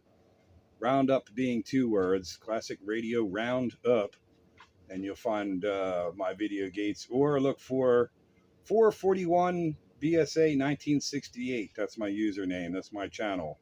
441 BSA 1968 is my channel. Okay. Are you on Facebook at all? 10-4. Okay, where do I find you on Facebook? Oh shit, we might be friends already. Yeah, I don't know if we are or not. I usually, I sometimes upload to Quad State, if you remember Quad State, and I'll just try to remember to upload it there, put a link. Yeah, I'm in that group. I'm actually a member of Quad State. All right, well, I'll look for it. Yeah, now that you mention it, that's one of the links I need to upload it to. So look for it on Quad State if you can't find it direct on YouTube. 410, yeah, I'll look for it. I appreciate it. Let me ask y'all guys what, Funky Ground Plane checking in, you know. Yep, check out the gate. It'll be uploaded tomorrow morning, and you'll see how well you're coming up here to my volcano crater. 410 on that. 410, I appreciate it. I'm there. And then in 4 years, when I finally get all mine uploaded, you guys can check it out on there. That's why I do it weekly. I do it the morning after, so I don't get any kind of backlog. And then when I do wind up taking more than a day, I get people messaging me. Where's the video gate? Maybe that's what I need. Maybe I need people getting me motivated. They get upset when I don't do it on time. Well, sometimes you don't come in at all, and you be AWOL. Well, when I'm AWOL, I'm usually making more money. Come on. Then, Roger, we figured the supervisor might have had something to do with it. Oh, yeah, the supervisor, but not the one you're thinking of, the one that's giving me more money. Well, that's fine. Yeah, we could accept that. Right, Bagger? When money comes in. Yeah. My video gates aren't monetized, so I'm getting no money for this. Yeah, I want to hear the video gate. Let's see, I came in around 9:15 or something, and I'm on a Johnson Messenger 223 with a, oh man, I'm having a brain fart. The Turner Plus 2 with a brand new battery in it. You know, I'm surprised that it doesn't sound better with that microphone, because the desk mic that came with those 223s was a non-amplified plus 2. I know, I was here, but I've always been informed that the modulation was a little bit low when I used that's a non-amplified. So I figured, well, you know, I still wanted to turn the sound, but I didn't know it would be muddy. I wouldn't call it muddy. I call it with Dave. It's mid-range bottom end. There's just no highs. If you could somehow get highs in there, it would sound good. But with lacking the highs, it's less than good. Banger. Go ahead there, Bright. Spitfire, how you copying me over here? I hear you. You popped up where I'm at. You got a little stronger. Yeah, well, I put something else on behind, so there's a lot more going out. Hey, okay. I just was saying that. I turned my trunk around. And man, you come right in there. That's that 85 foot in the air antenna. Well, that's right. Before, but I'd say you went up about a good 3 dB gain since I turned it around. Who is that Spitfire? That's Floyd, 433, Norristown's last holdout, living in Phoenixville. Somewhere else now? I can't hear him anymore. Was that Dave? He dropped down a lot. Well, you need to turn that van of yours around then, because maybe you ain't got your front end on them no more. Yeah, I lost him too. Yeah, I haven't heard him in a long, long time. Yeah, maybe he went inside. He's running off of a balcony antenna or something. You jumped up like big time. You need to turn around so you can hear the rest of them boys, because they can't hear you no more, 3-3. I'm the only one that can hear you right now. Yeah, I turned the trunk around because that's the way I usually face it to get out of here. So I have to turn it around in the morning. Wow, that's a big difference. I can hear him. Can you hear me? Yeah, I hear you. 10-4. I was wondering how I sounded tonight. I'm low power tonight. Oh no. Alright, I started the truck up a little. That might help. Life's too short for QRP. That's right. Well, not that. I'm just not where I usually am. Little technical difficulties last week. I'm at 3 dB more than I usually am. Uh-oh. Yeah, I'm getting ready to take my ass in. It's getting hot in here. Yeah, I know. I stepped outside for a minute with the dogs and like, whoa, it's like a wall. As soon as you open the door, whoa. Well, I shut the truck off. I had to run for a minute. And, I shut it off. I guess that's from the heat coming from the truck. So was it 343 down in Norristown? 433 and he's in Phoenixville. Get me mixed up here. 433 in Phoenixville, okay. Well, I don't know if I ever spoke to you, but this is, I think I said before, Joker and that Valley. Here no more. Well, Joker, 433 didn't hear what you said because 433 was talking while you were talking, so I didn't hear what 433 said. But I heard what you said, Joker. Yeah, big old double. Now, here's the stock microphone, Pete. Are you close to it? Yeah, close enough. It's not as loud, but it sounds a lot better. Waffle over here. It's totally clear, but it's really low. So that means I have to eat the thing. Here you are. How about it now? Yeah, it's a little better. What? I'd say it's better if you eat it. Hey, Roger. Yeah. All right. Well, that means I could probably turn the volume down on the +2 because this is only giving me about 50% modulation. So who is that? That's Night Train. That's what I thought. Night Train! What's going on, man? It's been a long, long time. How you doing, rascal? I'm doing all right, man. I'm old now. 10-4. No, you're not. You're not old till you're in the ground. That's when you're old. And, when God wants to take you away, that's when you're old. All you people need to get that out your head saying that you're old, but you're not old. Okay? I have people that are 80 years old. When I tell them that I'm 55 years old, they're saying, "Oh, you're just a baby." I'm like, no. I feel old. Yeah, me too, man. I feel it in my knees and I feel it in my mind. Yeah. Like when I forget what I forgot to forget. Yeah, and my gallbladder's acting up along with my gout. All the time. That's bad. Bunch of old crazy guys. Gallbladder and my gout. Classic radio grump up. Hope I don't never get neither. I don't want to know about it. My uncle had it. Damn old folks. The classic radio grump up. All right, so I went back to the Turner +2, and I turned the volume down.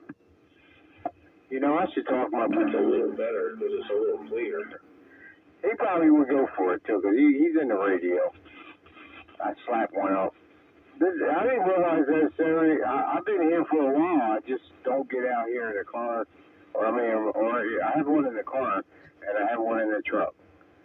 And, I don't get out here like that. Now, I was wondering if it got out pretty good here. And you guys have come across right here pretty good where I'm at.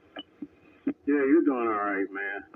Yeah, you're doing all right. You're doing fine. So you can join us regular, and we'll all hear you. Sunday nights we go on sideband. So if you got time on Sunday night, you got sideband, join us there, and everybody will hear you for sure. And Train, that sounds pretty good, like what you're doing right now.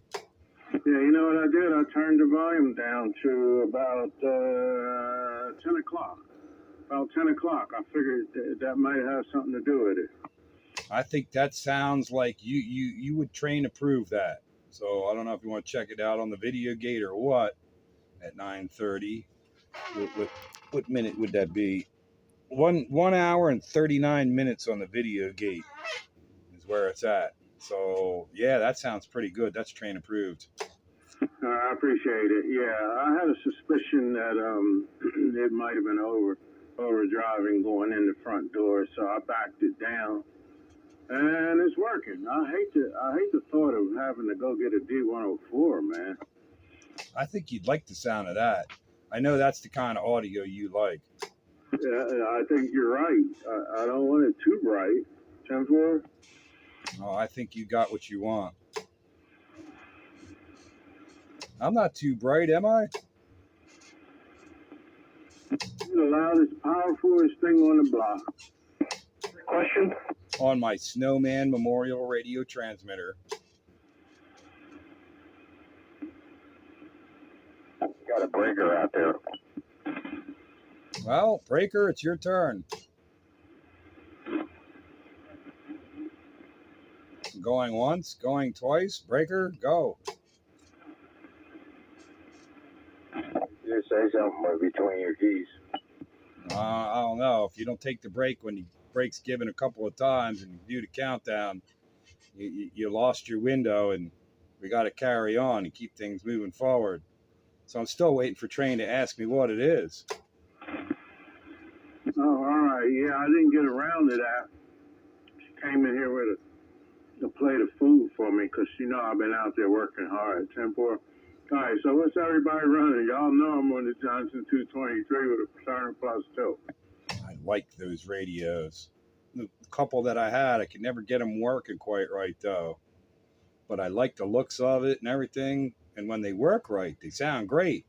I had one working right for a short period of time, and it fell on its face, and I couldn't get it right again. So I gave up. They're strange, circuitry-wise. They're strange. Barker and Williamson, 5100 Bravo, made right here in Bristol, Pennsylvania in 1954. The Snowman Memorial Radio Transmitter.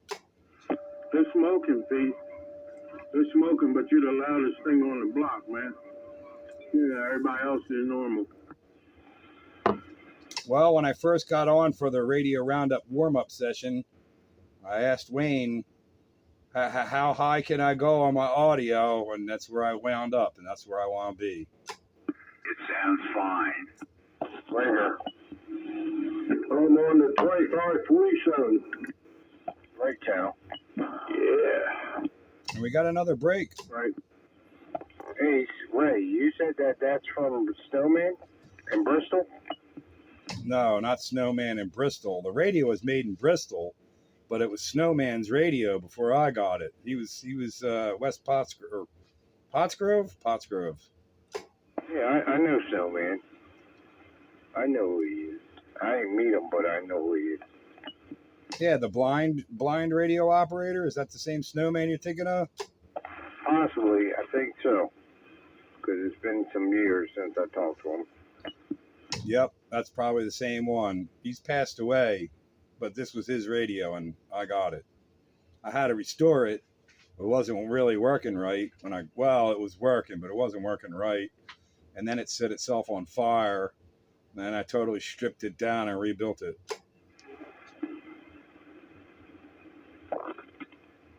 Yeah, Roger. I think it's time for me to get out of here. I swear I'm hearing coyotes.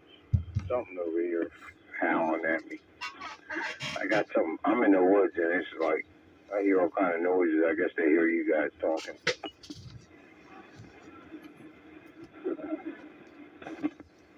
I think we're going to get out of here.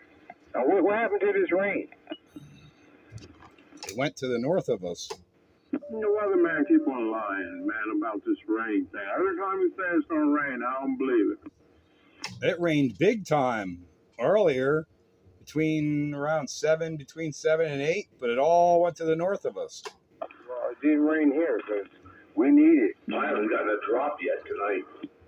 Made a report at my house, and I'm on my good old 427 realistic. It always pours in Jersey. I didn't have any rain at all. There was no rain here either, but I was watching the radar, and the last little tendril of it went to the north of here. Well, it does rain a lot in Jersey because we're right near Seattle. Really? Yeah. Go ahead, Baker. Go ahead, Baker. If there's a breaker, it's yours. Take it. He said Seattle. There is more rain coming, though. When the night? Yeah. Some stuff around Harrisburg and even back further. It's slowly but surely making its way here. Well, we could certainly use some rain because when my ground starts drying out and cracking, I'm sure everybody else is really dry.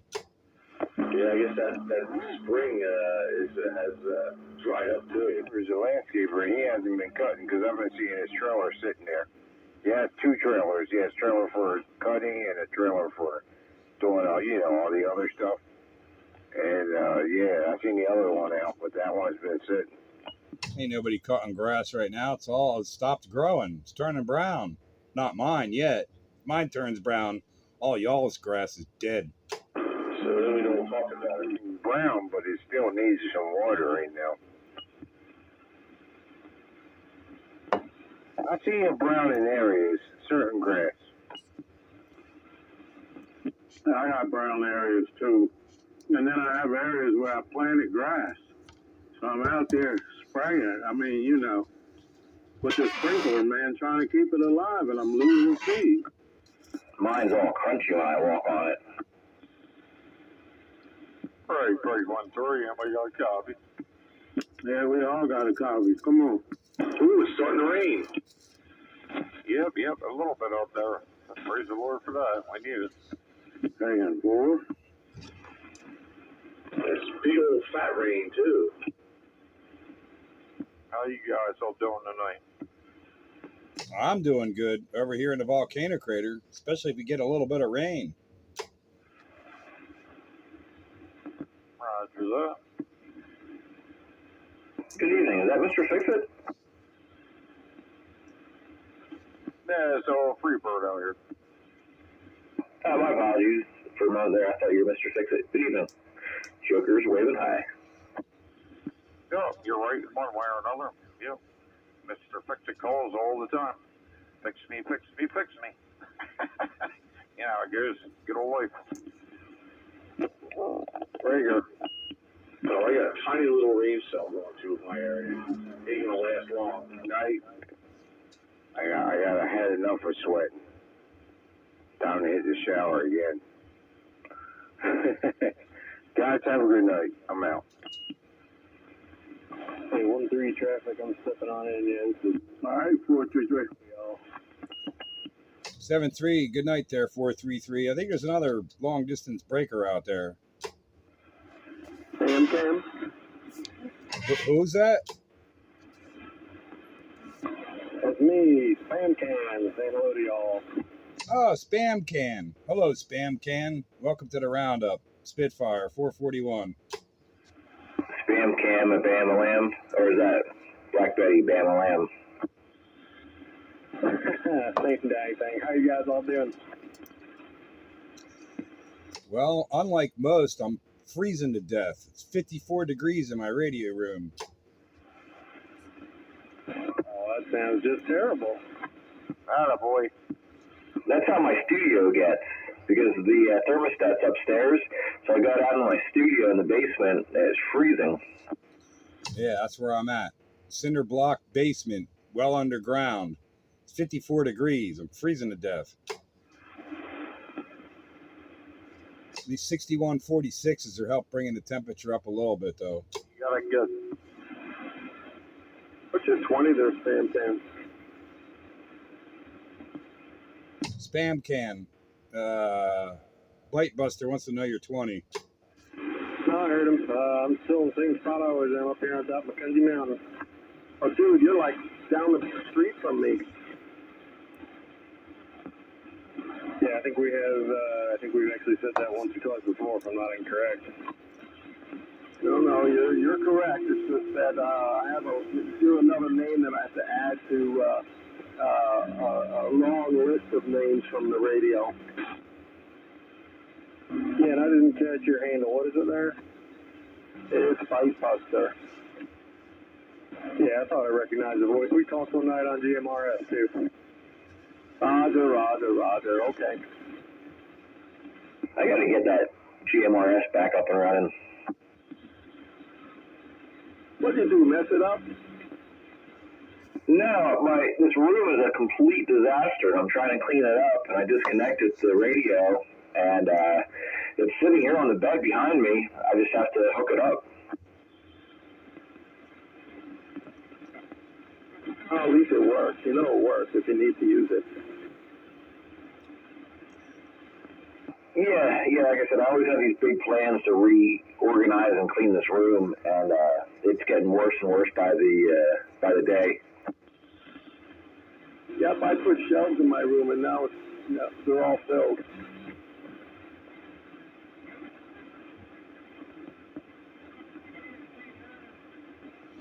What's the saying? Everything's paved with good intentions or something? The road to hell is paved with good intentions. Whatever it is. Oh, I don't know if my road's paved with good intentions that way.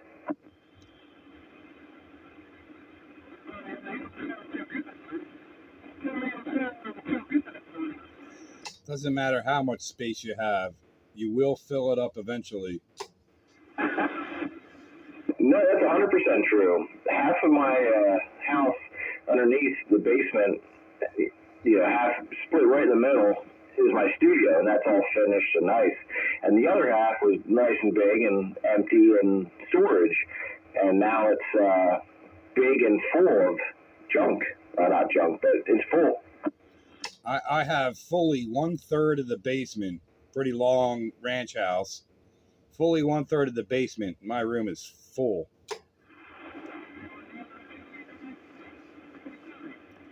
Dude, I have an outside garage like that. Second floor is full. Yeah, I know, Bite Buster. I've been to your place. I've seen what you got going on.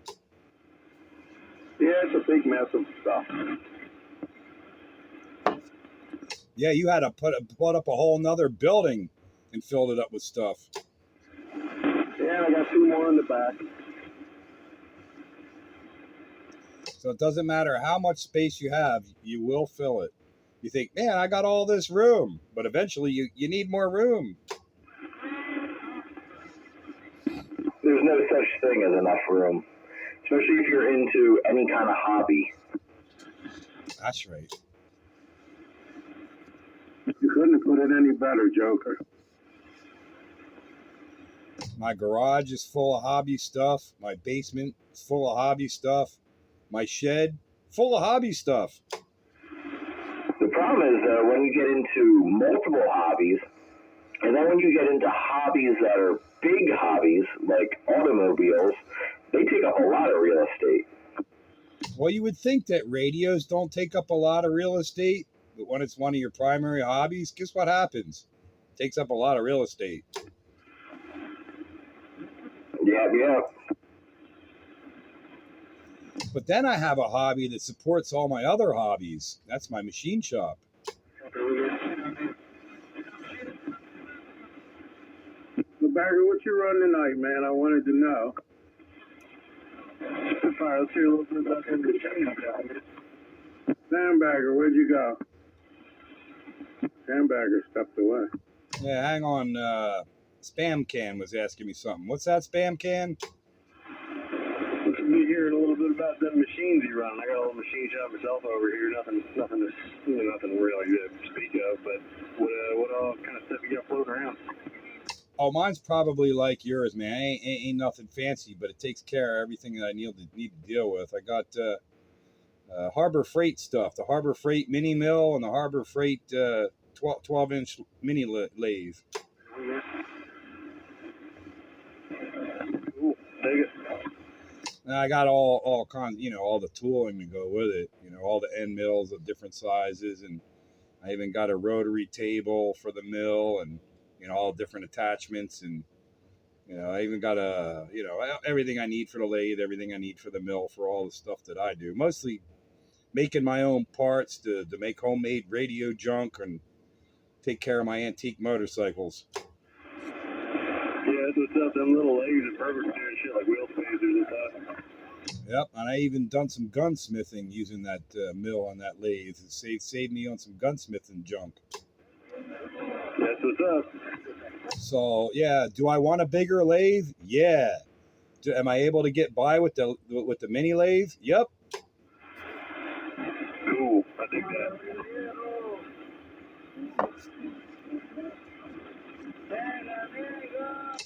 And the wife deals with it and puts up with it, because whenever she breaks something, she brings it to me and says, "Can you fix this?" I'm like, "Yeah, give me a couple hours. I'll make you a new part." Yeah, I got you. We're playing the same game, brother.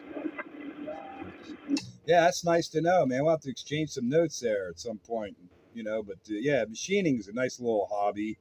I like being able to make my own junk if I need to make it. Especially, you know, you got some oddball hobbies like, you know, restoring antique radios and antique motorcycles. Sometimes stuff is made of unobtainium, but you can make it. Too. I wish I could figure out how to make some of these obsolete ICs. I can't help you there. Well, if you find yourself in need of gluing metal together, holler. I got a fair amount of welding stuff over this way too. That's what I don't have, but I do want. I need to add a MIG TIG. Oh yeah, but a little bit hard for putting shit together and modifying, fixing, breaking, whatever. But everything, holler. Yeah, if I had a way to weld here, I'd be downright unstoppable and dangerous on my mad creations. Always gotta have a welder. Do y'all hear that skip in there? Yeah, I'm trying to ignore it. I'm trying to talk to my locals. Now, where's what is the spam cam? Where's what's his 20? He's Bite Buster's neighbor up there in Emmaus.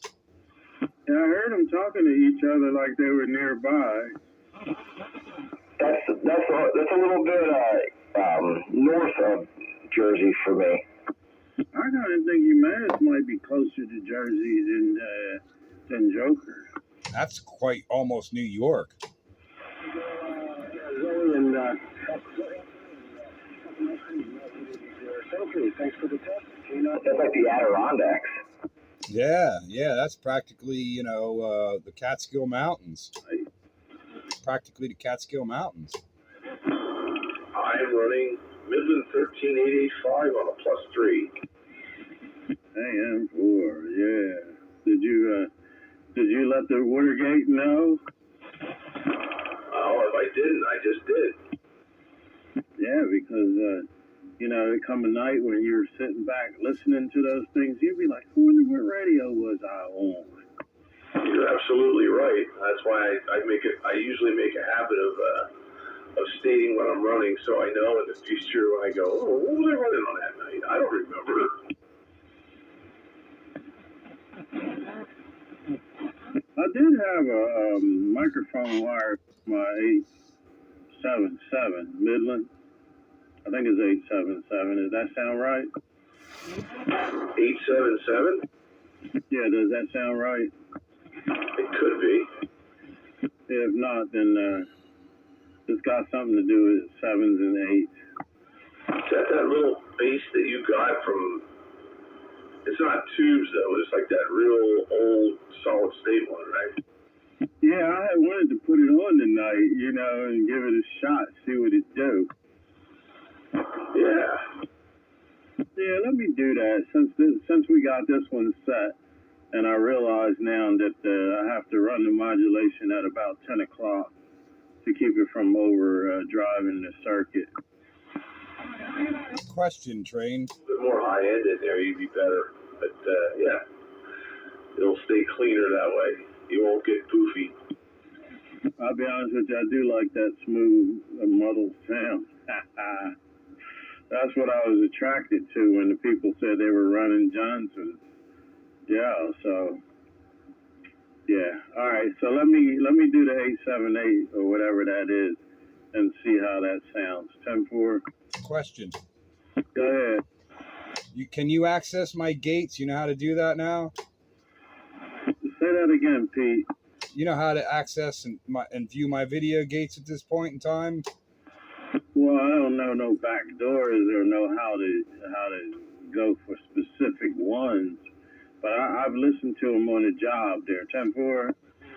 Well, if you subscribe, they'll pop up as they're available in chronological order. But the reason I'm asking is you may want to check this particular gate out because I'm using my Yaesu receiver, which has a audio frequency FFT scale, and it shows your audio frequency response from 0 to 4 kilohertz, and you've got audio up there at 4K, but then if you look at Bagger's audio, he's out to 4K also, but the peaks are higher at the 4K mark than yours are. But you do have audio out the full spectrum, just not as sharp as not as much amplitude at that range.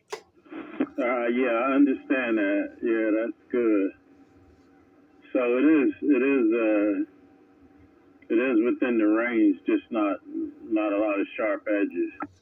Your peaks are at like 500, 600K, and what is that? Looks like five to 600, and maybe around 1200 are where your highest peaks are. Roger that. Yeah, the 500s being the normal human voice. That makes sense. That's right in the mid-range. And that's right where your peaks are. And then you got another peak, it looks like. Your third peak is, what is that? There's 15, around 2K maybe. And then it starts to slope off a little bit past 3K, but it's there.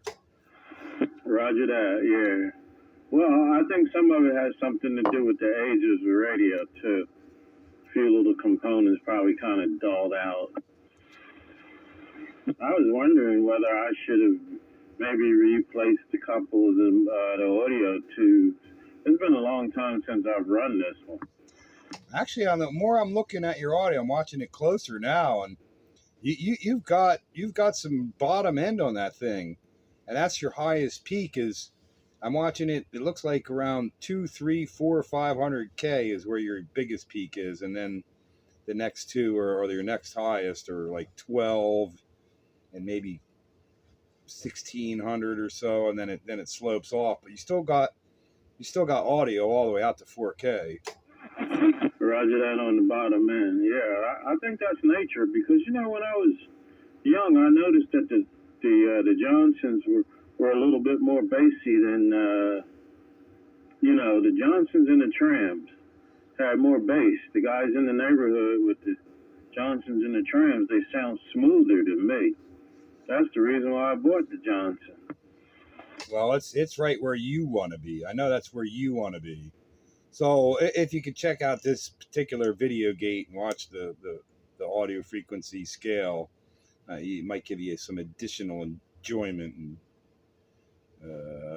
you could get to scope it out in visual. Roger that. All right, so I'm going to step aside. I want to try that Midland. I think it's called an 878 bagger. I think that's what it's called, but I'm not sure. It could be 877.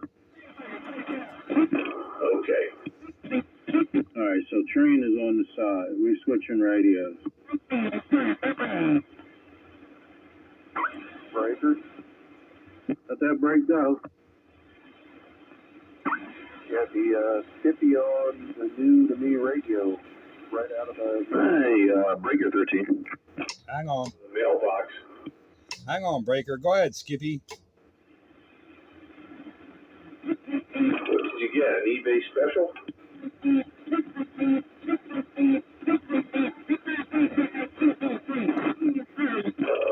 hear some obnoxious splatter. Yeah, I got the obnoxious splatter too, but I lost Skippy. Skippy, you copied the Spitfire? Yeah, I copy it now. I guess the channel selector is a little dirty. Clean it or anything. So you're hearing it live right off the shipping box. But yeah, over 85. Roger on the Cobra 85. Well, it's working. I guess you just got to work that channel selector a little bit, get it cleaned up. Yeah, channel selector is a little dirty. It works when I heat up and when I unheat, you know. Well, you know how they are. It might be the contact, it might be loose, or just, I think it's just dusty and dirty. The radio is mint condition, it's dusty. Well, it's working. I hear you out here like I normally hear you, so it's working. I just thought I'd just key up for the heck of it and try it out. But, yep, that's inside. I know you guys want to check that radio and stuff. All right, very good. There was another breaker. Who was that?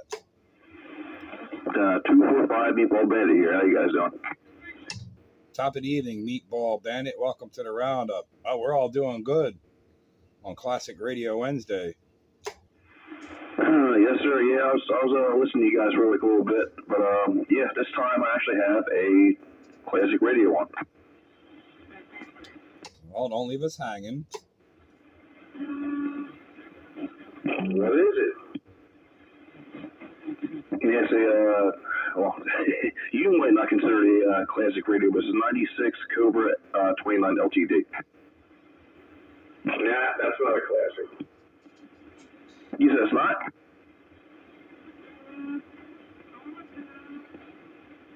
Uh-oh. Do we need the criteria? 1883 or older. Well, I mean, you know, a classic car that's 20 plus years or older is, you know, considered a classic, so. Yeah, but that's cars. Bagger's pretty strict in his rules. Yeah, I don't blame him. No, I mean, well, I'm out in the garage. Like, I got my my console 2s out in the house. I want to bring it out in the garage with the heat and the humidity. Just hang a antique tag off of it from one of your cars, then you're golden. I mean, you know, think about it for a second. Would you put a classic tag on a Yugo? You could, but it ain't a classic. Hey, I've seen Honda Odysseys with classic tags on them, and I went, what? Well, I got a theory about this. I don't know if I'm doubling with anybody at the moment, but if I'm not, I got a theory on that. Back in '97, I started building my Falcons, and back then people looked at me like I was an idiot for building Falcons. But now all of a sudden, like that's a hot car.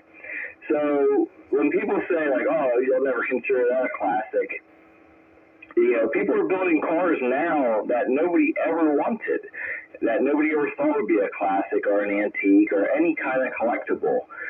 Even when I first started building cars, nobody would even want to touch a 4-door. But now 4-doors are completely acceptable because they're not making any more 57 Chevy 2-doors. You know, they're not making any more, you know, 66 Chevelles. So they're, you know, so the classics will continue. It's just that mindset. I still don't see anybody in 40 years from now getting excited over a Kia barn find. You know what? You say that, but I think you're wrong there. Again, I got made fun of for doing Falcons because Falcons were the escorts of the 60s. I got made fun of. And now, you know, knuckleheads on TV are building them, and they're a hot, you know, they were a hot car for a little bit. I think everybody has to look at it prospectively. And, yeah, people will be excited in 40 years finding a Kia because you're looking at it in today's standards and your perspective on that car coming out. You know, how much crap is getting sold in antique stores that nobody ever thought would be worthwhile? It's all perspective, you know, you got to look at it. You grew up with it, you don't care about it. But going down the line, you will, or other people will, because to them, it wasn't that cheapo junk car. I don't disagree with what you're saying. In fact, I mostly agree. And right, the perspective and the times change, but a Honda Odyssey, I'm sorry, will never be classic. I don't care if you put a classic tag on the 94 Honda Odyssey. It's not really a classic. So, you know, there's that stuff that, you know, will by time become antique or can earn a classic tag. Doesn't make it so.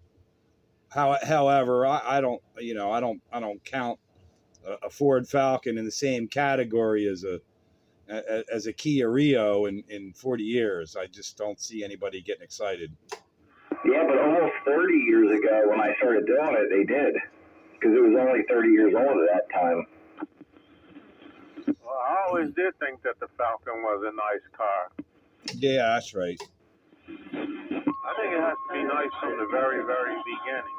You know, it was a cheapo little mom and pop, grocery store getter. It's all perspective, and that's really what it comes down to. When we're dead and somebody has parked well, hell, there's Geos and the Spectrums, the little Spectrums. They're going for big bucks right now. I fully understand what it is you're trying to say, and I mostly agree. But I don't know. Because I've seen, like, we're station wagons. Nobody would ever think that a station wagon would be cool as a hot rod or collectible, but yet, there's 60s and 70s station wagons, even into the 80s of station wagons. Now they're cool and collectible. So, okay, maybe I'm a little bit wrong, but I still can't see anybody getting excited over a barn find Kia Rio in 30, 40 years. Like they would, I don't know, just almost anything else.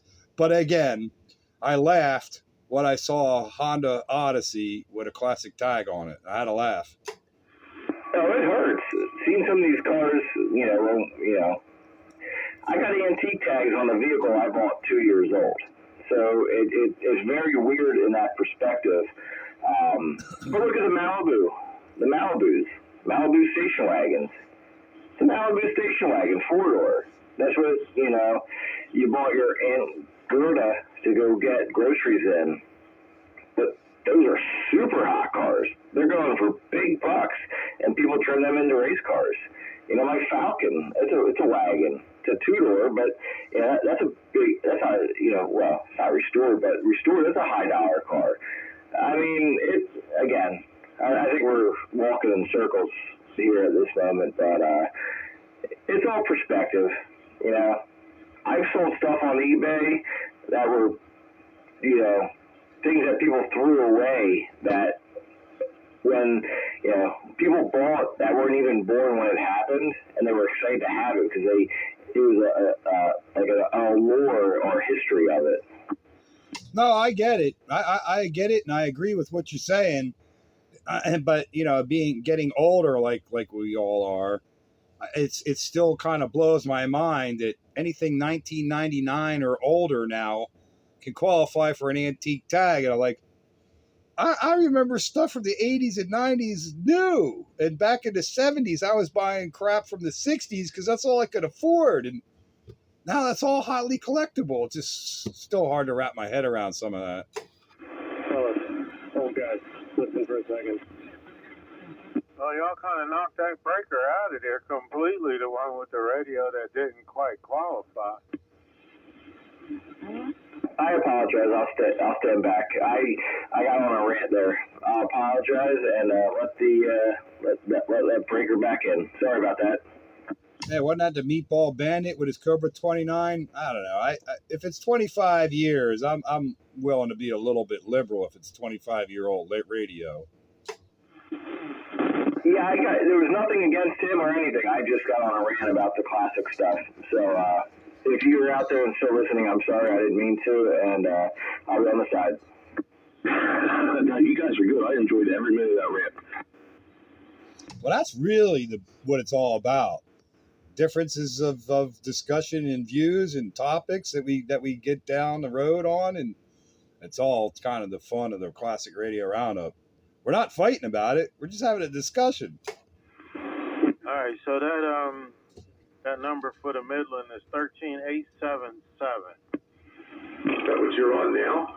Yes, sir. Yeah, that one's got low audio too. Is that stock mic, I take it?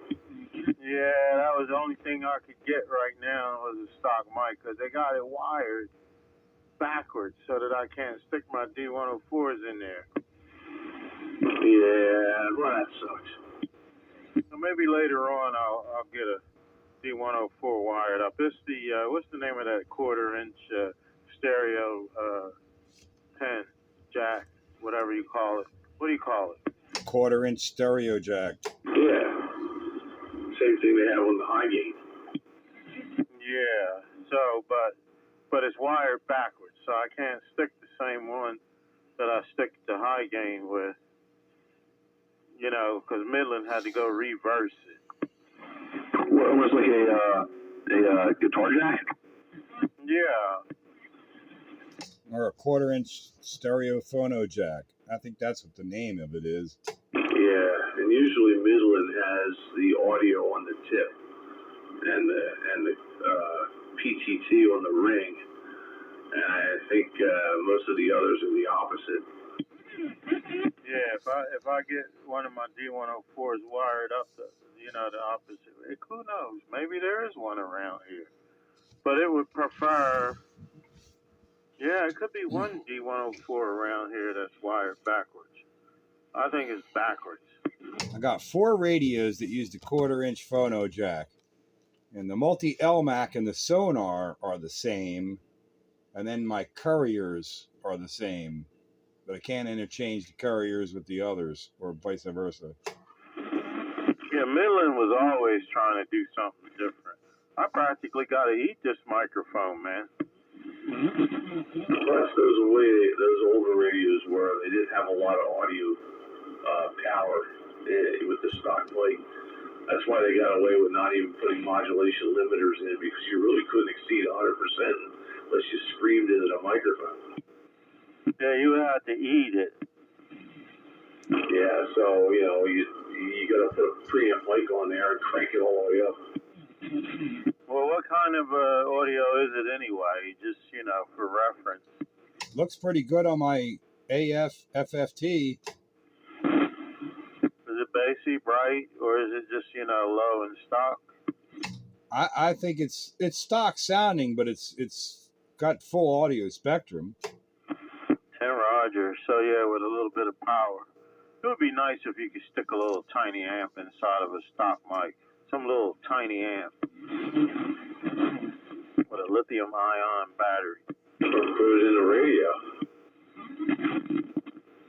Might as well go and get the D104. But they didn't have none in stock.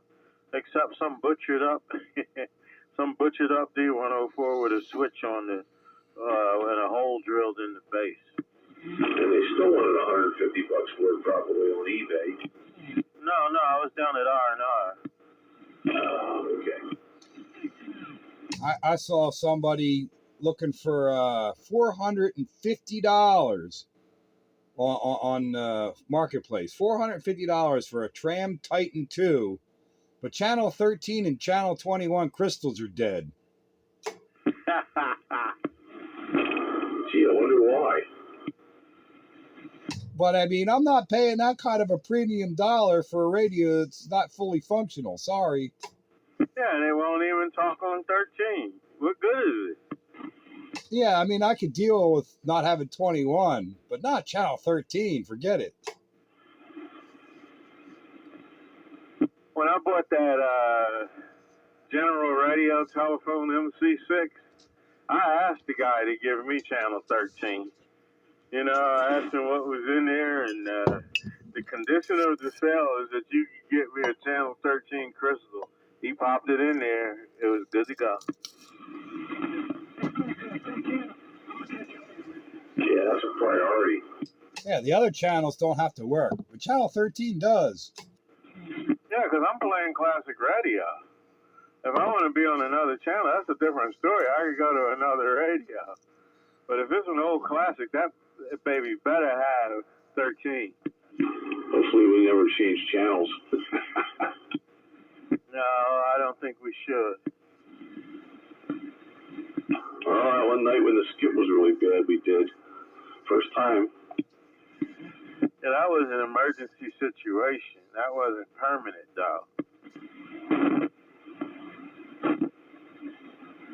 terms and conditions are subject to change without any prior written notice or warning. No warranties are expressed or implied. Printed copies are available. Responsible replies invited.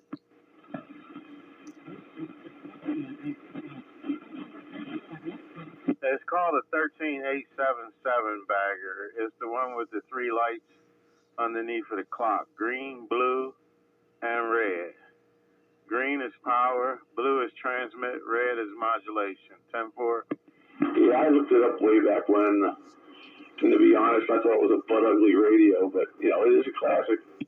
I don't think it's butt ugly. I kind of like it, man. I like all the extra lights and double meters. 10-4. Yeah, oh, that's right. I'm thinking of the other one. Never mind. That one's not so bad. Yeah, it's kind of cute. That's got the clock in it. Okay, that's the better one.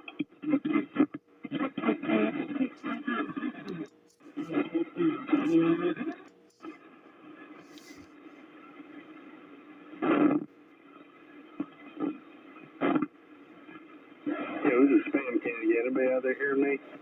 I hear you. Yeah, I want to talk to you about them classic plates in a minute.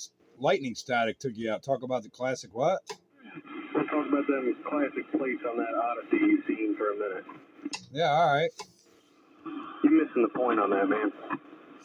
Well, I kind of get why he did it, especially if it's not a daily driver. It's cheaper insurance, cheaper registration, and you don't have to get emissions inspection. I get it. There you go. It has nothing to do with the insurance. Every full coverage is but when you think about the cost of emissions right now, what if the cats got robbed out of that thing? $1,500 just in parts to the cats, plus labor popping in there if the guy don't work on himself, or you can go down to the tag place, pay him $300, slant some antiques on it, and Johnny Law can't handle it. There's a bunch of shit running around with like classic antique plates on it. Don't really need. Oh no, don't get me wrong. I fully get it, but it still made me laugh when you see a Honda Odyssey cruising around with classic tag. It just struck me funny. Oh, I hear you on that. I'm just saying in general, I think there's a lot of, I don't know, too, I explain classic stuff, or rather antique tags, just about everything. Aside from the hassle, if you got a lot of stuff, it's easy to not have to keep up with your stickers. And then the other thing, too, with it is like, it's like a one-shot deal. If you're not going to keep something for a while, you kind of get the better end of the deal financially because it's permanent reg. Oh, I fully agree. I got an antique motorcycle I've had since 1990. I bought the antique tag back in 1990. I slapped it on there. It cost me $25 a year insurance. That's all it cost me to keep the thing going. The registration's good forever. Never have to get it inspected. Oh, it's a win-win. Yeah,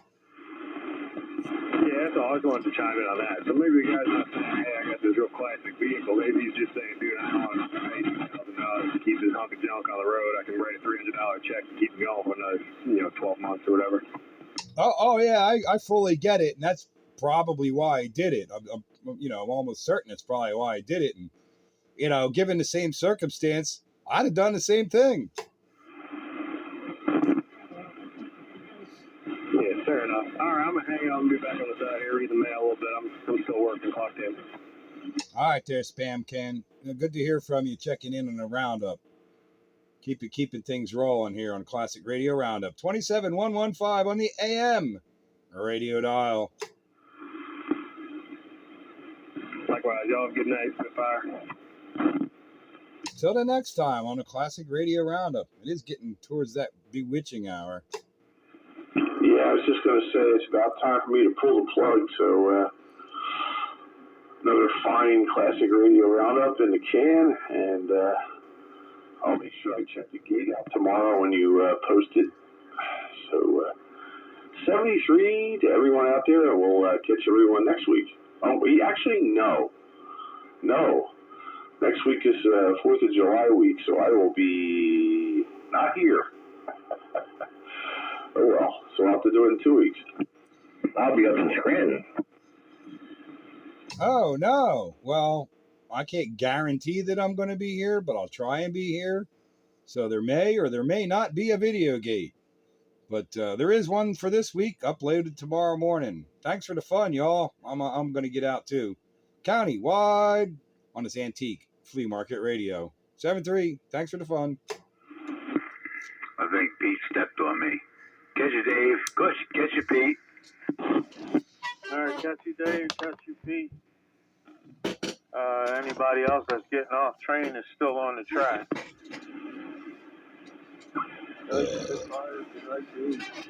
Yeah, Meatball Band is still here. I'll catch the rest of you guys later on.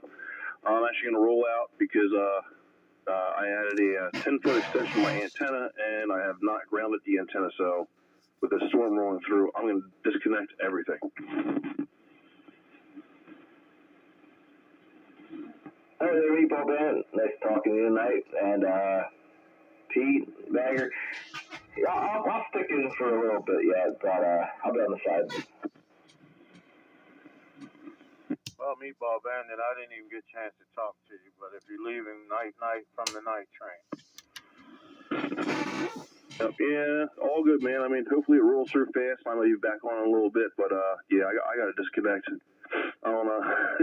If anything, dude, I got my father's luck, and that's no luck at all. So yeah, I'm gonna disconnect and wait for this lightning storm to roll through.